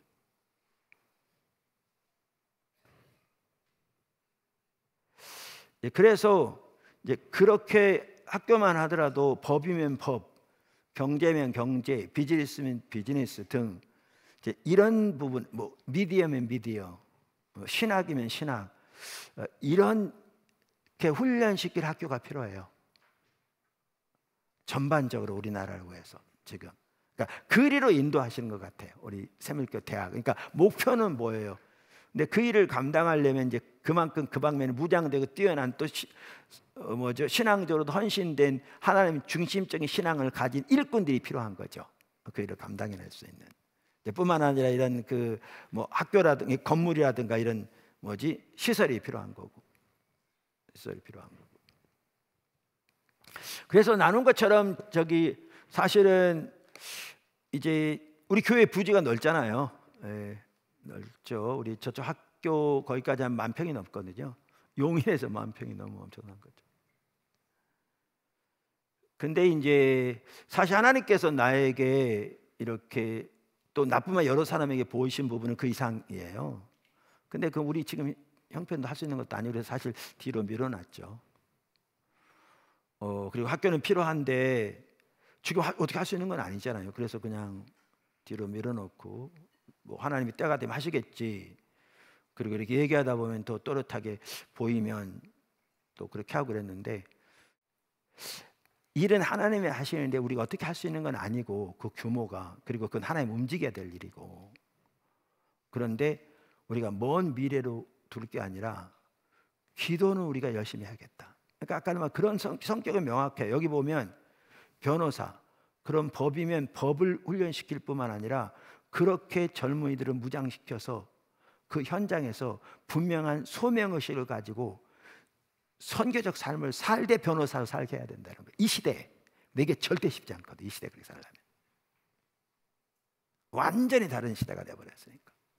근데 그거를 무장시켜야 한다고요. 어디서? 여기서. 우리라도. 그러니까 대개 우리를 하나님 앞장서 이끌어 가시잖아요. 이 갭이 너무나 큰. 그러면서 지금 우리가 하고 있는 게 다가 아닌 하나님이 하시려고 하는 것도 훨씬 더 앞으로도 큰 그런 부분도 있는 것 같더라고요. 그래서 뭐 오해하지 마시고요. 제가 뭘 지금 하려고 하는 게 아닙니다. 할 수 있는 게 아닙니다. 이런 얘기들은. 그런데 있는 그대로 받아들이시면 됩니다. 이게 먼 미래 어느 순간에 하시겠지라고 막연히 밀어놓을 건 아니고 기도하자. 그래서 제가 심지어 그것까지 했습니다. 지도 크게 확대해가지고 나한테 좀 갖다 달라고. 왜 그런 줄 아십니까? 판자로 만들어 보려고. 여기다 딱 만들어가지고 지형 만들어 놓고 어디다 어떤 건물을 세야 할지, 우리 교회에 또 뛰어난 재능 있는 사람들 있잖아요. 만들어서 이렇게도 만들어 보고 저렇게도 만들어 놓고 시각적으로 보이면 기도도 하고 그렇잖아요. 지금 우리 앞으로 궁극적으로 학교로 쓸 지금 건물 잘 지어지고 있습니다. 오늘도 아침 일찍 한번 갔다 오고 점심 먹고 또 소화할 겸 갔다 오고 오늘도 2번 갔다 왔습니다. 어떨 때 아침에 출근하면 들렸다 옵니다. 일찍 8시쯤 와가지고 한번 공사에 쭉 돌아보고, 어떨 때는 비가 많이 와서 문제 없나 새벽 6시 좀 넘어서 가보기도 하고 7시에 가보기도 하고. 제 머리가 왜 이런지 아시겠죠? 이 색깔이. 지금 마다가스카르에 우리 파송 선교사님도 어떻게 하다 보니까 4가정이 파송된 지금 막 폭동이 일어나고 있습니다. 그래서 우리 선교사님들이 사는 그 근처까지 막 폭동이 일어나고 막 총 쏘고 사람들이 죽고 막 불태우고 막 이런 일이 나고 있는데, 아직도 우리 선교사님들은 안전한데요. 기도가 필요합니다. 거기다가 이재현 그 법인장, 그러니까 선교사님 가족 지금 치료 때문에도 한번 들어와야 돼서 전체 아이 4명 6식구 들어왔다 가야 합니다. 그래서 비행기표 이번에 아마 예약한 것 같습니다. 기도해 주시고 이제 그런 상황입니다. 필리핀 건축 잘 되고 있습니다. 근데 되게 계속 그냥 그 태풍 지나가고 있어서 아직도 그 우기가 끝나지 않았어요. 하여튼 잘 지내고 있습니다. 근데 여기 학교만 하더라도 가보면 이제 우회사 한번 여러분들이 가보시면 규모가 엄청납니다. 왜냐하면 여기 미래관하고 선교사 다투기 합해놓은 것만큼 크다니까요. 2개 층만 올리는데도 뭐 규모 거기가 3개 층이 더 올라갈 텐데 3개 층이 올라가면 완전히 그냥 주변 압도하겠더라고요. 그냥 산성처럼. 그거하고 저쪽 맞은편에 사무교 선교의 본관, 이 두 개가 쌍두마차처럼 지역을 압도하고 있어요. 압도하고 있습니다. 오늘은 그 생각도 들었습니다. 2층까지만 해도 5층까지 얼마나 놀라울까. 그래서 5층을 체육관으로 만들려고 합니다. 그래서 제가 물어봤습니다. 지금 3개층을 마저 올려서 거기는 이제 앞으로를 위해서 통으로 만들어 놓고 지금 지으면 훨씬 더 뭐 할 수도 있으니까 얼마나 드냐고 한 15억 든다고 그러더라고요. 근데 융자에서 하려면 그거 뭐지? 이자 나가면 지금 당장은 안 쓸 건데, 예, 그렇죠. 할 필요가 없죠. 근데 하나님께서 뭐 채워주신다면 지금 지어놓으면 좋겠다 싶기도 하더라고요. 근데 그거는 채워주셔야 할 거고 제가 시도한다는 얘기는 아닙니다. 오해하지 마십시오. 예, 그래서 그런 것도 물어보고 그러죠. 근데 아까도 말씀드린 대로 그 하나님이 새물교회 대학을 말씀하시고 신학만 하도 그렇게 일꾼들을 훈련시켜야 되는데 지금 그래야 이 나라가 바뀔 수 있는데 그거는 그래서 우리가 부지런히 기도할 내용입니다. 부지런히 기도할 내용입니다. 좀 더 읽어보면 그러면서 변한 겁니다. 우리나라 변호사의 경우도 성공이나 1차적으로 소송에서 이기는 것으로 규정됩니다. 오늘날 법조계에서는 대체로 법이 도덕과 아무 상관이 없다고 봅니다. 많은 경우 변호사는 진실이나 정의의 도덕 원칙과 상관없이 자기 고객이 옳든지 그르든지 상관없이 그를 변호하는 것이 마땅한 소위 고용된 총잡이에 불과합니다. 자신의 도덕적 관점을 사적 영역에 확실히 감추고 공적 영역에서 법적 조언을 주는 것에 국한하도록 엄격히 권고받고 있습니다. 그런데 실리는 그 프로그램을 통해서 법이 전인격의 문제를 다루고 있음을 깨닫게 되었던 것입니다. 낸시 피어시는 그의 말을 인용합니다. 사람들이 변호사를 찾아올 때는 대체로 위기에 처했을 경우입니다. 그런 사람들이 올바르게 처신하도록 돕는 것은 굉장한 기회임에 틀림없습니다. 이혼을 생각하고 있는 부부, 법을 위반한 빗나간 10대의 윤리적 갈등을 겪는 사업가, 성경의 원칙을 타협하고 있는 기독교 사역단체 등을 대상으로 일할 수 있는 위치에 있는 사람이 변호사인 걸 깨닫게 된 겁니다. 그는 법이 어떤 절차나 논쟁 기술에 불과한 것이 아니라 잘못된 것에 대항하고 정의를 세우며 약자를 변호하고 공적 선을 증진하는 하나님의 도구라는 사실을 발견했습니다. 여러분 간단한 얘기 같죠? 이게 원래 법의 목적이잖아요. 법의 목적이잖아요. 자, 그러면 이런 삶을 산다. 성경적 세계관을 무장되지 않으면 못 삽니다. 못 삽니다. 동일한 변호사의 업무를 놓고 오늘날 사람들이 일반적으로 이해하는 것과 하나님의 총체적인 진리로 무장된 진리가 이해하는 것이 얼마나 다른가 보십시오. 진리는 그렇게 성경적 세계관으로 무장함으로써 자신의 사적 영역뿐 아니라 공적 영역에서도 하나님의 영광을 위해 살면서 사적 공적 영역에서 모두 성경적 진리를 자유롭게 내세우기 시작했습니다.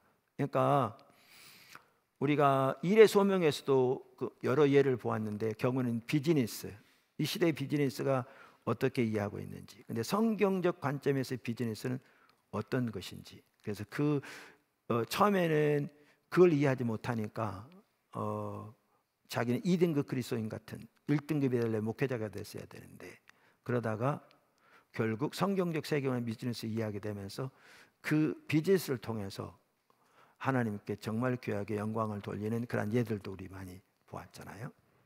자, 이와 같이 우리가 선교적 삶을 살려면 우리의 맡겨진 영역에서 선교적 삶을 살려면 성경적 세계관으로 무장돼야 합니다. 성경적 세계관으로.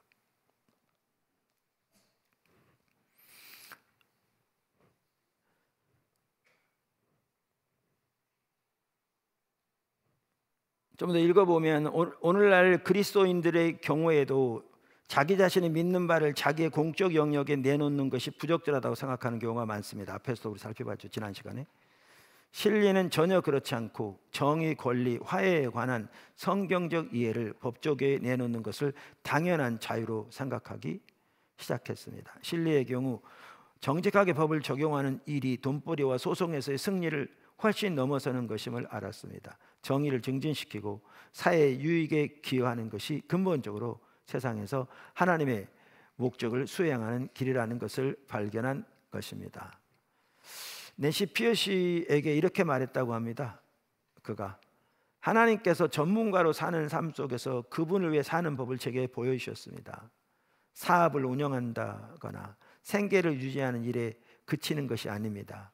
우리는 우리의 일 속에서 실은 하나님의 일을 하고 있는 것입니다. 그 사실을 깨닫는 순간 나는 기쁨을 다시 찾았습니다. 여러분, 이런 단체, 연구소, 이런 대학들이 빨리 세워져야 되지 않겠어요? 부지런히 기도하세요. 그러니까 새물결 대학이 이렇게 세워져야 돼요. 오늘 여기 나온 대로 정치, 경제, 언론, 교육, 예술, 엔터테인먼트 등 혹은 미디어도 포함되고 다양한 분야에서 그리스도인들이 실리처럼 성경적 세계관으로 무장되어 하나님과 이웃을 위해 선교적 삶을 살아야 합니다. 그리고 그런 사람들을 양육시키는 대학이 필요합니다. 학교가 필요합니다. 근데 그것은 우리가 해야 될 것 같아요. 다른 데는 하지만. 왜 이게 중요하냐면 십자가 복음의 삶의 토대에서 이게 나와야 되거든요. 십자가 복음의 삶의 토대에서. 그래서 우리가 이걸 배워가는 대로 십자가 삶을, 복음의 삶을 모두가 살고 그것이 선교적 삶으로 열매 맺어야 한다. 그래서 선교적 삶 전체를 이해하는 게 중요하고 이 토대 위에서 이제 성경적 세계관이 이해돼야 합니다. 토대 위에서 각 분야에서 그러려면 각 분야에 대한 아까 지금 말한 법이면 법, 정치면 정치, 비즈니스면 비즈니스에 대한 성경적 세계관을 무장돼야 되는 거죠. 이 성경 이야기를 따라 사는 삶을 실제로 구현하기 위해 그 전반적인 세계관 이해뿐만 아니라 그 방면에서의 세계관으로 무장돼야죠. 이게 되려면 지금 말한 대로 이 토대가 돼야 되는 겁니다. 주지주의가 아닌 이 선교적 삶을 위한. 그래서 성경적 세계관의 주된 목적을 제가 두 가지로 요약하고 있는 겁니다. 하나는 선교적 삶을 살기 위해서 그렇게 한다. 또 하나는 이제 살펴보는 문화를 구속하기 위해서 그렇게 한다. 그러니까 문화를 구속하는 것도 선교적 삶의 한 부분입니다. 사실 같은 건데 제가 왜 나눴냐면 우리의 선교적 삶은 문화를 구속하는 데까지 나가야 된다는 것을 늘 인식하고 기억하기 위해서 제가 나눠놓은 겁니다. 사실 하나인데.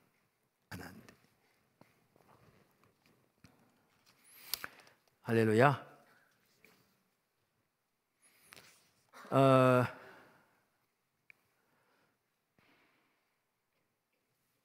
시간이 벌써 이렇게 많이 돼버렸네요. 아이고 참, 요즘 왜 이렇게 많이 읽어보시고요. 그래서 많은 사람들이 이런 걸 보면서 이렇게 뭐라고 말하냐면 우리 기독교인들에게 두 차례 회심이 필요하다 이렇게 얘기합니다. 그러니까 한 번은 전혀 하나님을 모르는 사람이었다가 예수님을 알고 예수를 믿고 하나님의 사람이 되는 회심.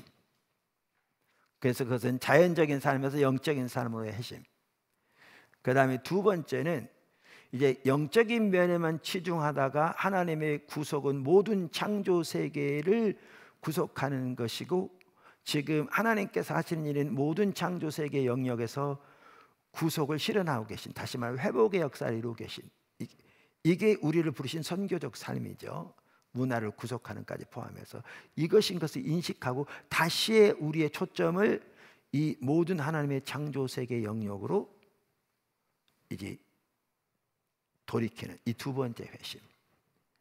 그래서 우리가 이 선교적 삶을 살려면 이 두 차례 회심이 필요하다 이렇게 말하는 사람들이 많습니다. 제가 읽어볼게요. 거기 사실 여기 보면 이제 정치적인 면에서도 여기 나오고 그런데 읽어보시고요. 지금 시간이 뭐하니까 넘어가야 될 것 같아요. 성경적 세계관은 복음의 포괄적 혹은 총체적 범위에 눈을 뜨게 합니다. 그래서 복음을 해방시켜 선교적 대면이 가능하게 기여합니다. 그래서 많은 사람들은 그리스도인들에게 두 차례 회심이 필요하다고 말합니다. 첫 번째는 자연적인 삶에서 영적인 삶으로 회심이고, 두 번째는 영적인 삶에서 다시 자연적인 삶으로 회심입니다. 당연히 첫 번째 회심은 예수님을 모르는 자연인의 삶에서 구원받아 하나님의 자녀가 되고 하나님의 영광을 위해 사는 삶으로의 회심입니다.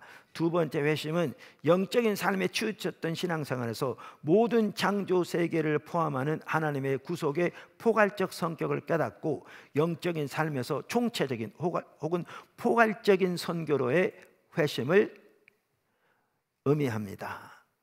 사실 여기에 보면 이제 세계관 이야기다 저자인 마이클 고인도 미국의 침례교에서 자라서 거기에는 영적인 면에 이렇게 초점이 있는 개인의 거룩함, 도덕성도 강조했고, 성경 공부, 또 복음을 전하는 것, 이러한 것을 또 주님을 사랑하기 힘쓰고 참 소중한 부분이었다, 귀했다.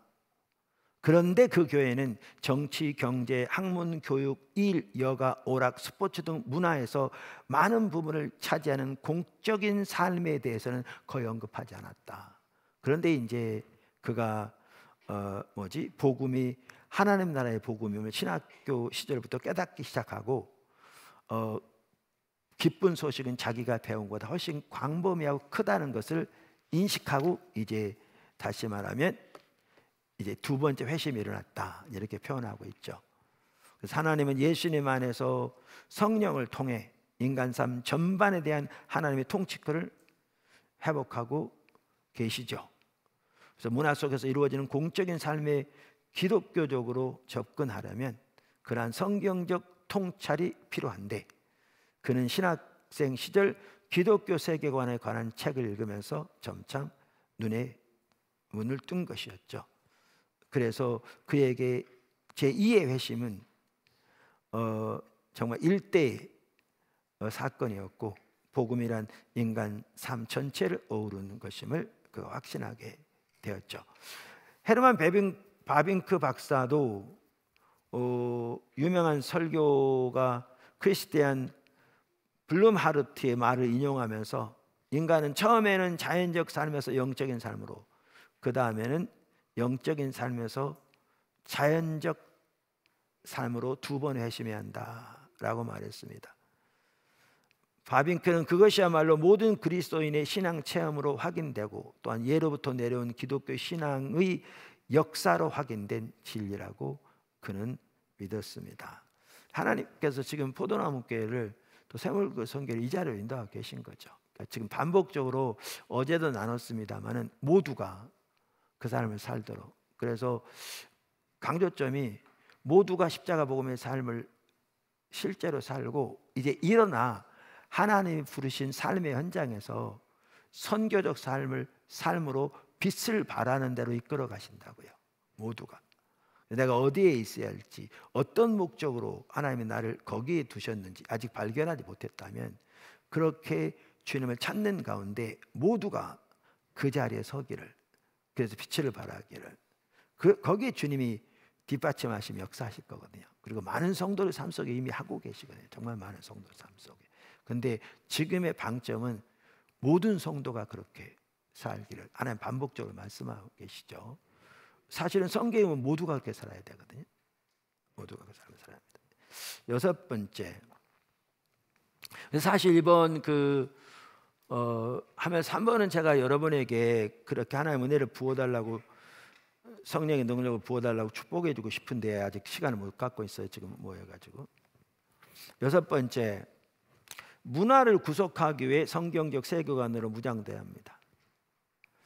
아까도 말씀드린 대로 다 포함되는 건데, 제가 선교적 삶에는 이 부분이 필요한 것을 포함되는 것을 인식하기 위해 나눠서 강조한다라고 여러 번 말씀드렸습니다. 그러니까 우리 공적 영역의 모든 영역을 성경적 진리 위에 세우려면 당연히 성경적 세계관으로 무장돼야 합니다. 찰스 콜슨이 그걸 잘 설명하고 있거든요. 이렇게 말합니다. 기독교를 세계관으로 이해하는 것은 복음 명령을 수행하기 위해서뿐 아니라 그리스도의 주권 아래에 있는 문화를 창조해내는 문화 명령을 수행하는 데도 꼭 필요하다. 지금 그 말이잖아요. 하나님은 영혼을 구원하는 일에만 관심을 가지시는 것이 아니라 그분의 피조물을 회복시키는 데도 관심을 가지고 계신다. 그분은 구원의 은혜뿐 아니라 그분의 보편적인 은혜를 위한 대리자로 우리를 부르고 계신다. 그 다음 말을 보십시오. 우리의 임무는 교회를 세우는 것뿐 아니라 하나님께 영광이 되는 사회를 건설하는 것이다. 이게 문화를 구속하는 거잖아요. 그래서 우리가 앞에서 현대 서구 문화가 복음에 미치는 심각성을 살펴봤는데 레슬리 뉴비긴 이전부터 서구 문화의 이야기가 기독교 공동체 삶의 기초가 되는 성경 이야기를 약화시키고 있는 것을 인식하고 교회가 복음만이 참되고 포괄적인 세계관을 제시한다는 그리스도의 선포로 돌아가야 한다고 촉구한 사상가들이 그 전부터 있었거든요. 그 대표적인 두 사람을 든다면 제임스 오 그리고 아브라함 카이퍼입니다.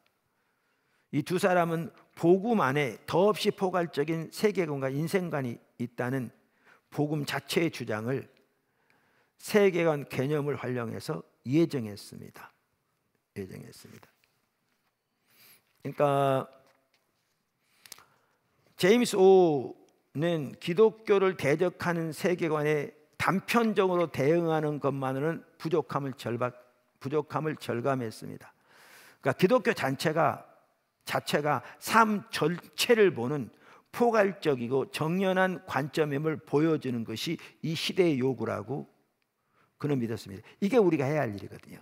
이거를 지금 보여주는 것 중에 하나가 답이 되는 기독교고 아까 말한 우리가 소개한 그 많은 책들입니다. 그러니까 단편적으로 성경적인 관점을 제시하는 것을 훨씬 넘어서서 기독교 자체가 삶 전체를 바라보는 포괄적이고 가장 현실과 부합하고 최선의 어떻게 보면 가장 합리적인 관점임을 보여주는 것이 시대의 요구라고요. 그게 이제 낸시 피어스의 완전한 확신도 바로 그런 부분을 다루고 있고요. 아까 답이 되는 기독교도 그러한 부분을 다루고 있고요. 그리고 이게 이제 우리 숙제입니다. 지금 이게 이제 우리 세계관을 배우는 매우 중요한 그 세계관 강사들마다 배우는 중요한 목표 중에 하나입니다. 그러니까 이 전체적인 그림을 보아야 합니다.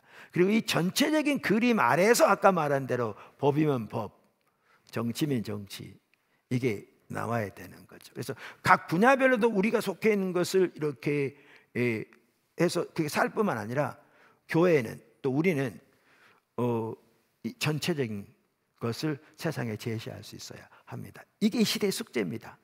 이게 숙제입니다. 이 시대. 제임스 오 이렇게 말합니다.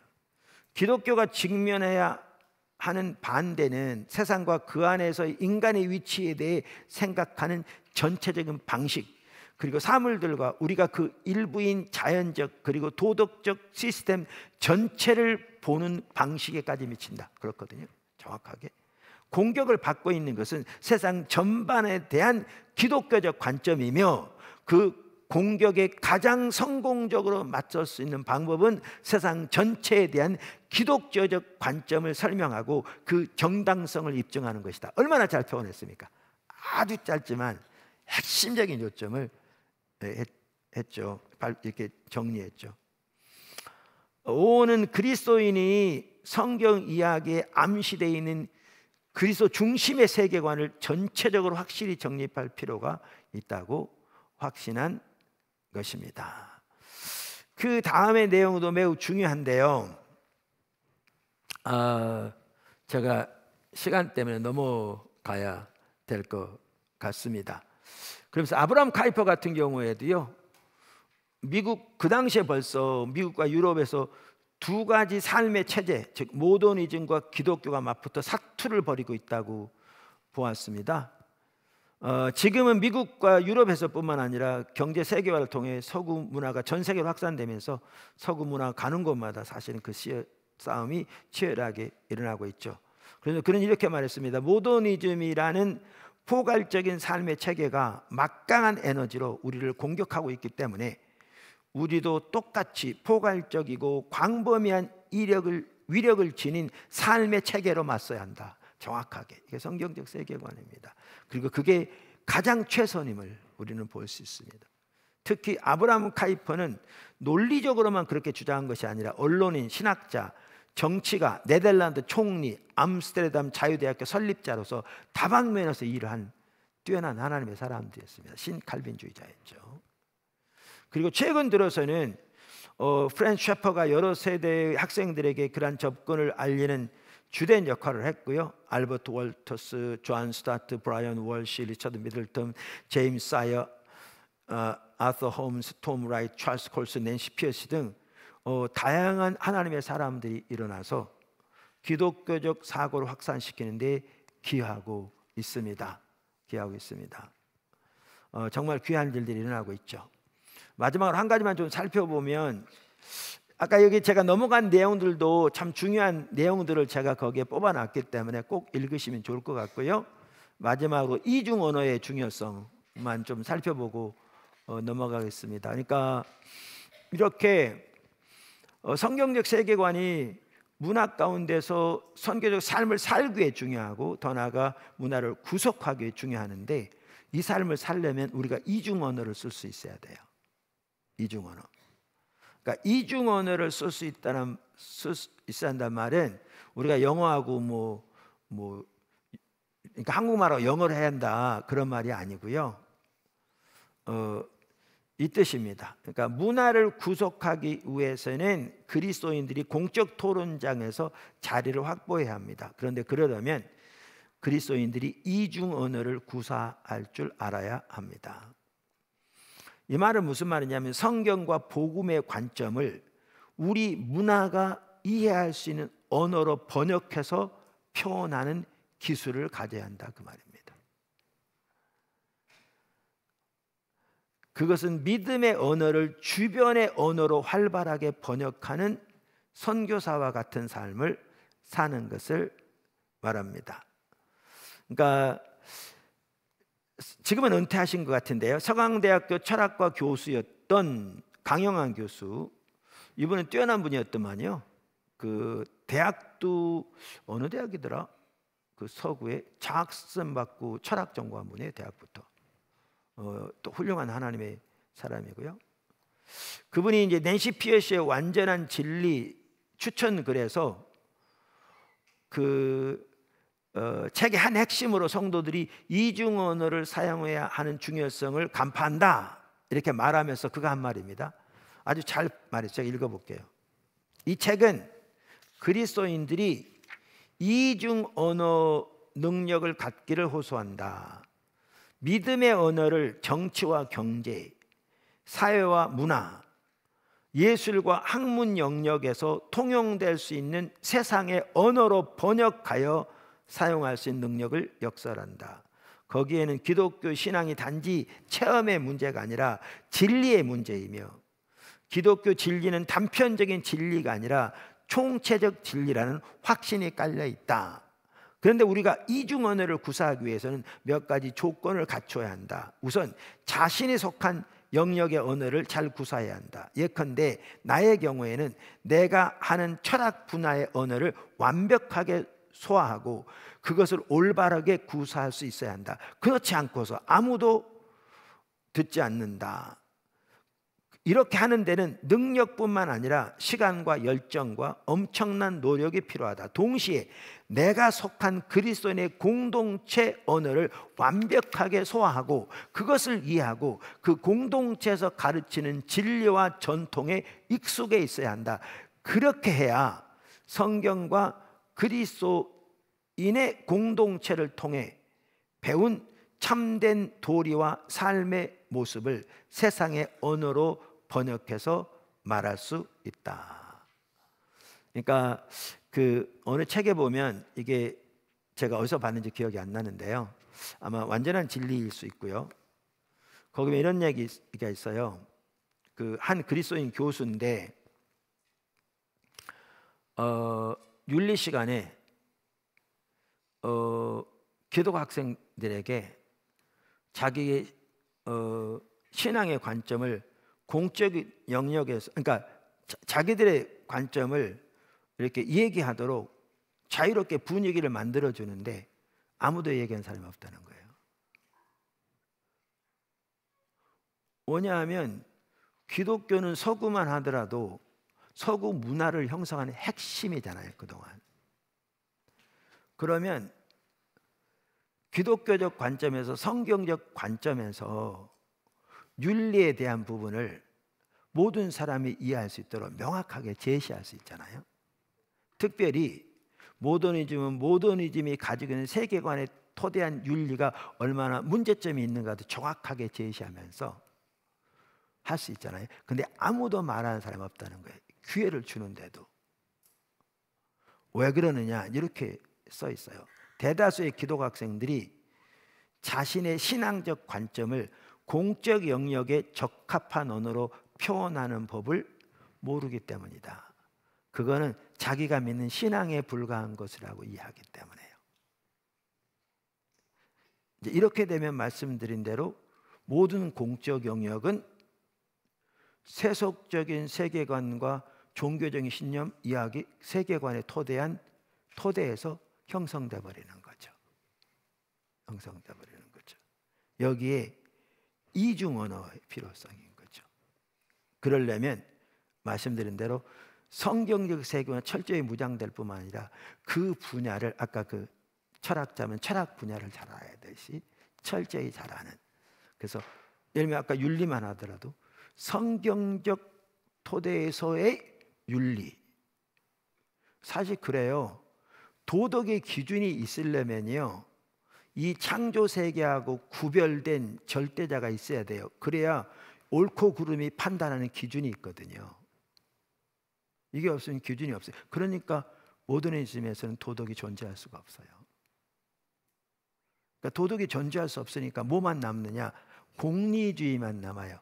공리주의라는 말이 잘 모두 모르시죠? 나도 처음에 몰랐는데 그게 뭐냐면 가장 많은 사람들의 가장 큰 유익, 그게 옳은 게 되어버리는 거예요. 그러니까 이 시대가 그렇게 가요. 왜? 이 모든 걸 판단하는 기준이 없기 때문에요. 그러면 이 모든 걸 판단할 수 있는 기준이 있으려면 창조자 하나님이 계셔야 돼요. 그런데 우리 인간은 하나님이 창조하셨기 때문에 지금도 옳고 그름을 다 어느 정도는 판단할 수 있어요. 웃기는 게 뭔지 아세요? 이 땅에 전제인 도덕 기준이 없다고 그렇게 말하는 사람도 자기가 불이익을 당하잖아요. 그러면 다 도덕의 기준을 말하고 나와요.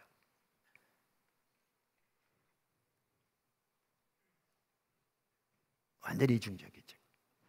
그러니까 제 얘기는 윤리만 하더라도 누구보다 기독교인들이 탄탄한 윤리적인 기초를 가지고 어떠한 사도에 못지않은 이 우리가 살고 있는 세상에 부합된 가장 합리적인 이론을 제시할 수 있다고요. 근데 왜 못하느냐? 이중 언어로 무장되어 있지 않기 때문에. 근데 이중 언어가 되려면 양 부분을 잘 알아야 한다고 말이죠. 아까 그 강영호 선생님이 잘 표현한 거죠. 이게 우리에게 너무나 중요한 거죠. 이게 너무나 중요한 거죠. 이게 정치적인 면에서도 그렇고요. 뭐 이렇게 미디어도 마찬가지고요.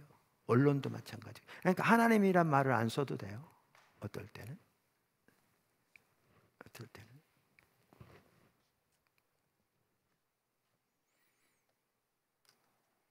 그래서 우리 새물교 기도학교만 하더라도 이런 부분들을 훈련시키려고 노력하고 있고, 여기 이제 선생님도 많이 계신데 더 많이 해야 할 필요성도 지속적으로 있고 그렇게 하죠.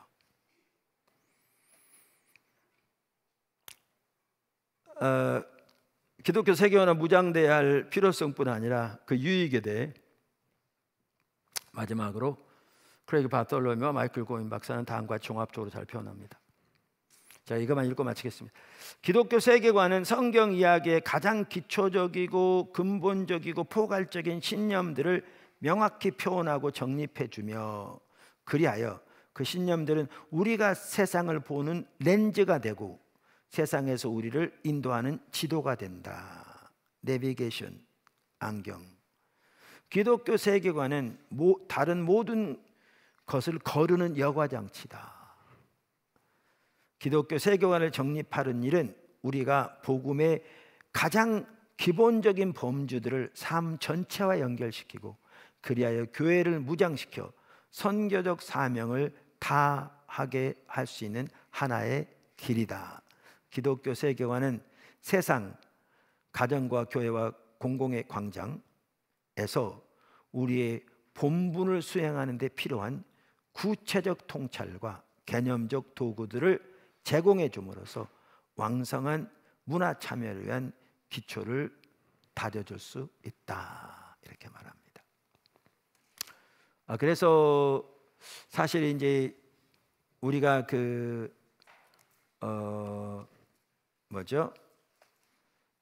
선교적 교회도 주일날 이렇게 그때는 다 완성되기 전이라서 살펴보면 셌잖아요. 그리고 지금 이제 책이 완성되는 이렇게 하고 있는데 세계관에 대해서도 준비되는 대로 주일날 살펴보려고 합니다. 왜냐하면 지금 이 삶을 살려면 모두가 무장대하니까. 근데 주일날 안 살펴보면 모두가 거기 참여하지 않을 거거든요. 근데 이제 쉬운 건 아니죠. 오늘 내용만 좀 이제 어려운 부분도 좀 앞에 좀 있었잖아요.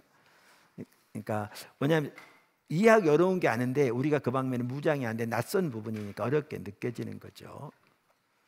그런데 그래서 이제 그래서 사실 그 세계관을 다루려면 이제 자연주의 세계관의 토대에 있는 이제 진화의 문제, 그리고 사실 어떻게 또 창조가 성경은 하나님이 모든 하늘과 땅을 창조하셨다고 말하는데 그런 과학적인 사실을 보면 오히려 우연히 생긴 것이 아닌 전혀 진화론이 될 수 없는 누군가의 지적인 존재가 설계했다고 볼 수밖에 없는 과학적인 사실, 다시 말하면 성경 말씀에 부합한 내용들을 많이 볼 수 있잖아요. 그래서 그런 부분들을 살펴보는 게 지금 이제 하나 그 전반적인 그림에서 일부를 살펴보는 거고요. 기회되는 대로 이런 부분도 살펴보려고 하는데 기도 계속 해주시고요. 또 우리 강사를 또 같이 배워가면서 또 정리하려고 합니다.